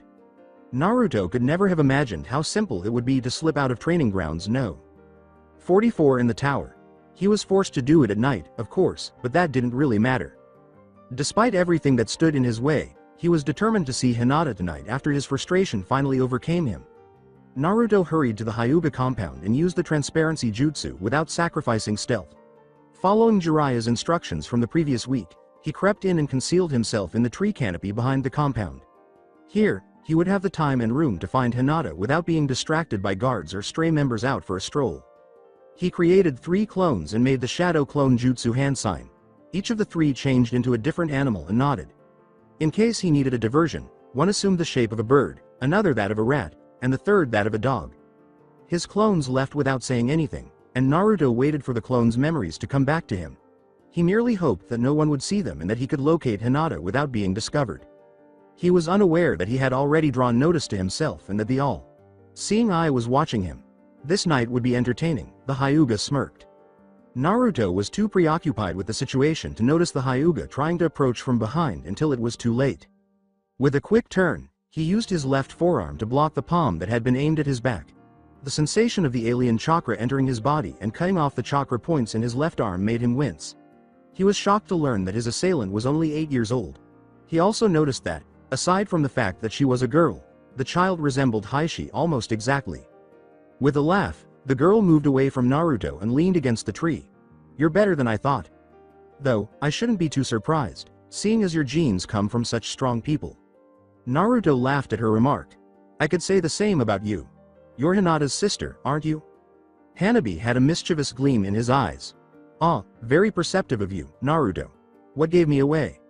You're pretty much a copy of her dad." Hanabi let out a sigh. "I hear that a lot." Naruto's laughter gradually turned to annoyance as he asked, "What I'd like to hear is why you attacked me." Hanabi's lips escaped a giggle. "Well, what would you do if you ran into a trespasser? But you knew who I was, and I'm sure you don't think you can take me on your own. You'd have a better chance with numbers." True enough, after a pause, Naruto arched an eyebrow at Hanabi, who merely raised her own eyebrow in response. Herself. Satisfied laughter was starting to make Naruto think of Neji, which was really getting under his skin. For the first time in a long time, he felt hopeful as his mind finally connected the dots. She would be aware of Hinata's location if this were her sister. "Listen, you wouldn't happen to know." Hanabi interrupted Naruto by saying, "I don't think you know how this works," as she raised her hand. The blonde blinked. What?" Reminiscent of her father, Hanabi gave Naruto her best Hyuga glare. Her imitation of the two Hyuga men was a little unsettling. She paused and enjoyed his expression when he began to piece things together. "Let's review. You are the malicious intruder, and I'm the innocent little girl that you came here to kidnap." He moved and put his hand over her mouth when she inhaled deeply, gesturing for her to keep quiet with his free hand raised to his mouth. "I got it," he said harshly in a whisper. "Just, shush." He detested being played this way, but he was in a precarious position with a clan leader's second daughter. He was starting to second guess his choice to visit the Hyuga compound. He saw the triumphant glow in Hanabi's eyes at that moment. Oh well, he wished he was still inside the anaconda's stomach. With a defeated sigh, he let go of Hanabi. "So, kid, what do you want? A favor? Secrets?" Hanabi wanted to chuckle at how easily he was duped by her. "Well, first, you can start calling me by my name. It's Hanabi, by the way." "Okay, Hanabi. What do you want?" Hanabi smirked and waved away his query. "That is something for another time. I'll come find you once I'm ready to call in that favor." "What? You little." In a sing-song voice, Hanabi remarked, "Hinata is going to bed, so you really don't have the time to insult me." Naruto clenched his fists and gritted his teeth. Was he really that clear? Naruto snarled, "This isn't over," but Hanabi's grin only got bigger. Hanabi started to leap down from the tree but stopped short, saying, "Good. This has been far too entertaining to let it end here. Oh, by the way, I need you to change the way you look." Naruto looked down at himself and blinked at this. "What's wrong with the way I look?" The third night had passed since the second section of the Chunin exams began. Hinata prayed that all of her friends would survive and wondered how they were doing. She had briefly experienced jealousy and wished she had taken part in such a significant occasion. She was aware that her abilities were adequate. She was startled out of her reverie by a knock on her door. Startled to see her sister, she went to open it.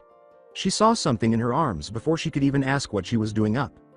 She moved her hand to pet the red fox kit that was seated in Hanabi's arms and said, "Oh, Hanabi. Where'd you find him?" When Hinata saw the kit's expression, she blinked at it. "And, why does he look so mad?" Hanabi just feigned a smile and began to massage the kit's head a bit too vigorously for its comfort. Hanabi was relieved when her sister opened the door and even more delighted that she had changed into her nightgown, which fit her curves perfectly. "Oh, I just found him out back, trying to sneak in." Almost pushing the kid into Hinata's arms, Hanabi said, "Hold him for a second, would you?" The fox ended up between Hinata's developed breasts because she didn't react quickly enough. As Hanabi saw the kit's eyes turn into spirals, she grinned. Not wanting to suffocate the kid with her breasts, Hinata hurried to give it some air. As she shut the door, Hanabi exclaimed, "See ya later." Wondering what was happening with her younger sister, Hinata could only blink. She chose to think about that later and focused on the kid, who had also been eyeing the door and was presumably thinking the same thing. Hinata said, "Well, Mr. Fox, it looks like you're stuck with me," and the kid tilted its head sideways to gaze at her. The action was so adorable to her. "You. Unless of course, you'd rather go back outside." The kid seemed to be deep in thought as it kept staring at Hinata. Throughout, Hinata couldn't help but notice the fox's azure eyes. It made her think of Naruto a lot. Hinata's eyes softened slightly as she unconsciously held the fox closer. The kid stiffened at the statement, "You know, Mr. Fox, your eyes are awfully blue for a fox," but Hinata simply grinned, oblivious to this. As Hinata went to sit on her bed and looked up from the kid to the window to her left, the kid relaxed and said, "They remind me of a boy I know. His eyes remind me of blue pools of water. Sometimes, if I stare at them long enough, it feels like I'm sinking deeper into those pools. And I just can't help myself." She was completely focused on the kid. Hinata stopped to reflect, a sweet smile on her lips as she continued to think about him. I care for him, ever so much. And whenever I'm near him, I become such a mess. Both of her cheeks were flushed, so she put her left hand to her cheek. Even now, I feel so flustered just thinking about it, it's like. She paused and gave a headshake. The kid cocked its head once more, seemingly perplexed, and said, but, it's not like it matters now. When Hinata saw this, she turned to him with a dejected smile and scratched the top of his head. I have to marry someone else. Someone I've never met before. Hinata wiped away the tears that were starting to well up in her eyes while continuing to move the kid closer and closer to her. And, I really don't want to. As though she had just realized she was speaking to a fox, she laughed and shook her head. She laid down on her bed and placed the fox in front of her, saying, I'm sorry, Mr. Fox. I don't mean to bore you with my life. The kid shook his body, free of Hinata's hold, and turned to face him. Hinata simply grinned as the fox's eyes brought back memories of Naruto. Would you like to sleep with me? The fox appeared to be in a panic, scanning his surroundings to see if anyone was nearby. The fox reluctantly shifted its snout away from Hinata and went to sleep just beneath her chin. The fox waggled its tail languidly as Hinata started to scratch behind its ears. She enjoyed the fox's company in a strange way, but when she reflected on her predicament, her happiness was fleeting. What Neji and Hanabi had told her the previous day had been on her mind. Neji remained impartial about the entire situation, even though Hanabi obviously did not want her to leave. Although he was clearly against her getting married, he was unable to stop himself from telling her so. He preferred to let her make the decision rather than making it for her. However, that also didn't do much to help. Would she really be better off not doing it? Even though Hanabi was too young to get married, she was still able to get engaged and eventually get married when she was old enough. Hell, she wouldn't be shocked if she got married the following year, considering how desperate they were. Hinata felt uneasy and shivered at the idea of her younger sister getting married at her age. She knew that she would be unhappy with the man she was arranged to marry, but she also knew that she would be even more miserable knowing that her sister was experiencing the same thing, so she really had no choice. I'm sorry, Naruto. Hinata fought back tears as she whispered to herself. I want to be with you. But, I can't let my sister know this pain, I'm sorry. Hinata was taken aback when the kid shivered for a brief moment before rising and approaching the window. Hinata stood up and opened the window, knowing what the kid wanted. Before taking off into the night, she saw the kid deftly jump to the next window sill, then to the ground. After watching the kid leave, Hinata shut her window and went back to sleep. Naruto took off running. He had no predetermined destination. He was only aware that he had to leave Hinata. He couldn't bear the idea of being by her side and not holding her or reassuring her that everything would be alright because he couldn't stand her crying. He knew he shouldn't use the transformation jutsu, even though he really wanted to hold her, kiss her, and cheer her up. Words would be useless until he found a solution. It was simply unfair. Why should she or anyone else have to endure such a thing? Had she not experienced enough? Did her pain have no purpose? When he realized he was not far from training ground number 44, he stopped running. As his frustration mounted, he punched a nearby cement fence. Naruto questioned himself, am I really upset because of how unfair it is to her, or unfair to me? He couldn't lie to himself, but he didn't like the way his words made him feel bad, he wouldn't. Maybe, at first, I was just doing it out of my own selfishness. Naruto's fists clenched as the vision of Hinata sobbing ignited a fire inside him. I'm going to save her, even though I might still be. No matter what it takes. That's it for today. I hope you guys enjoyed this great story. See you in the next one.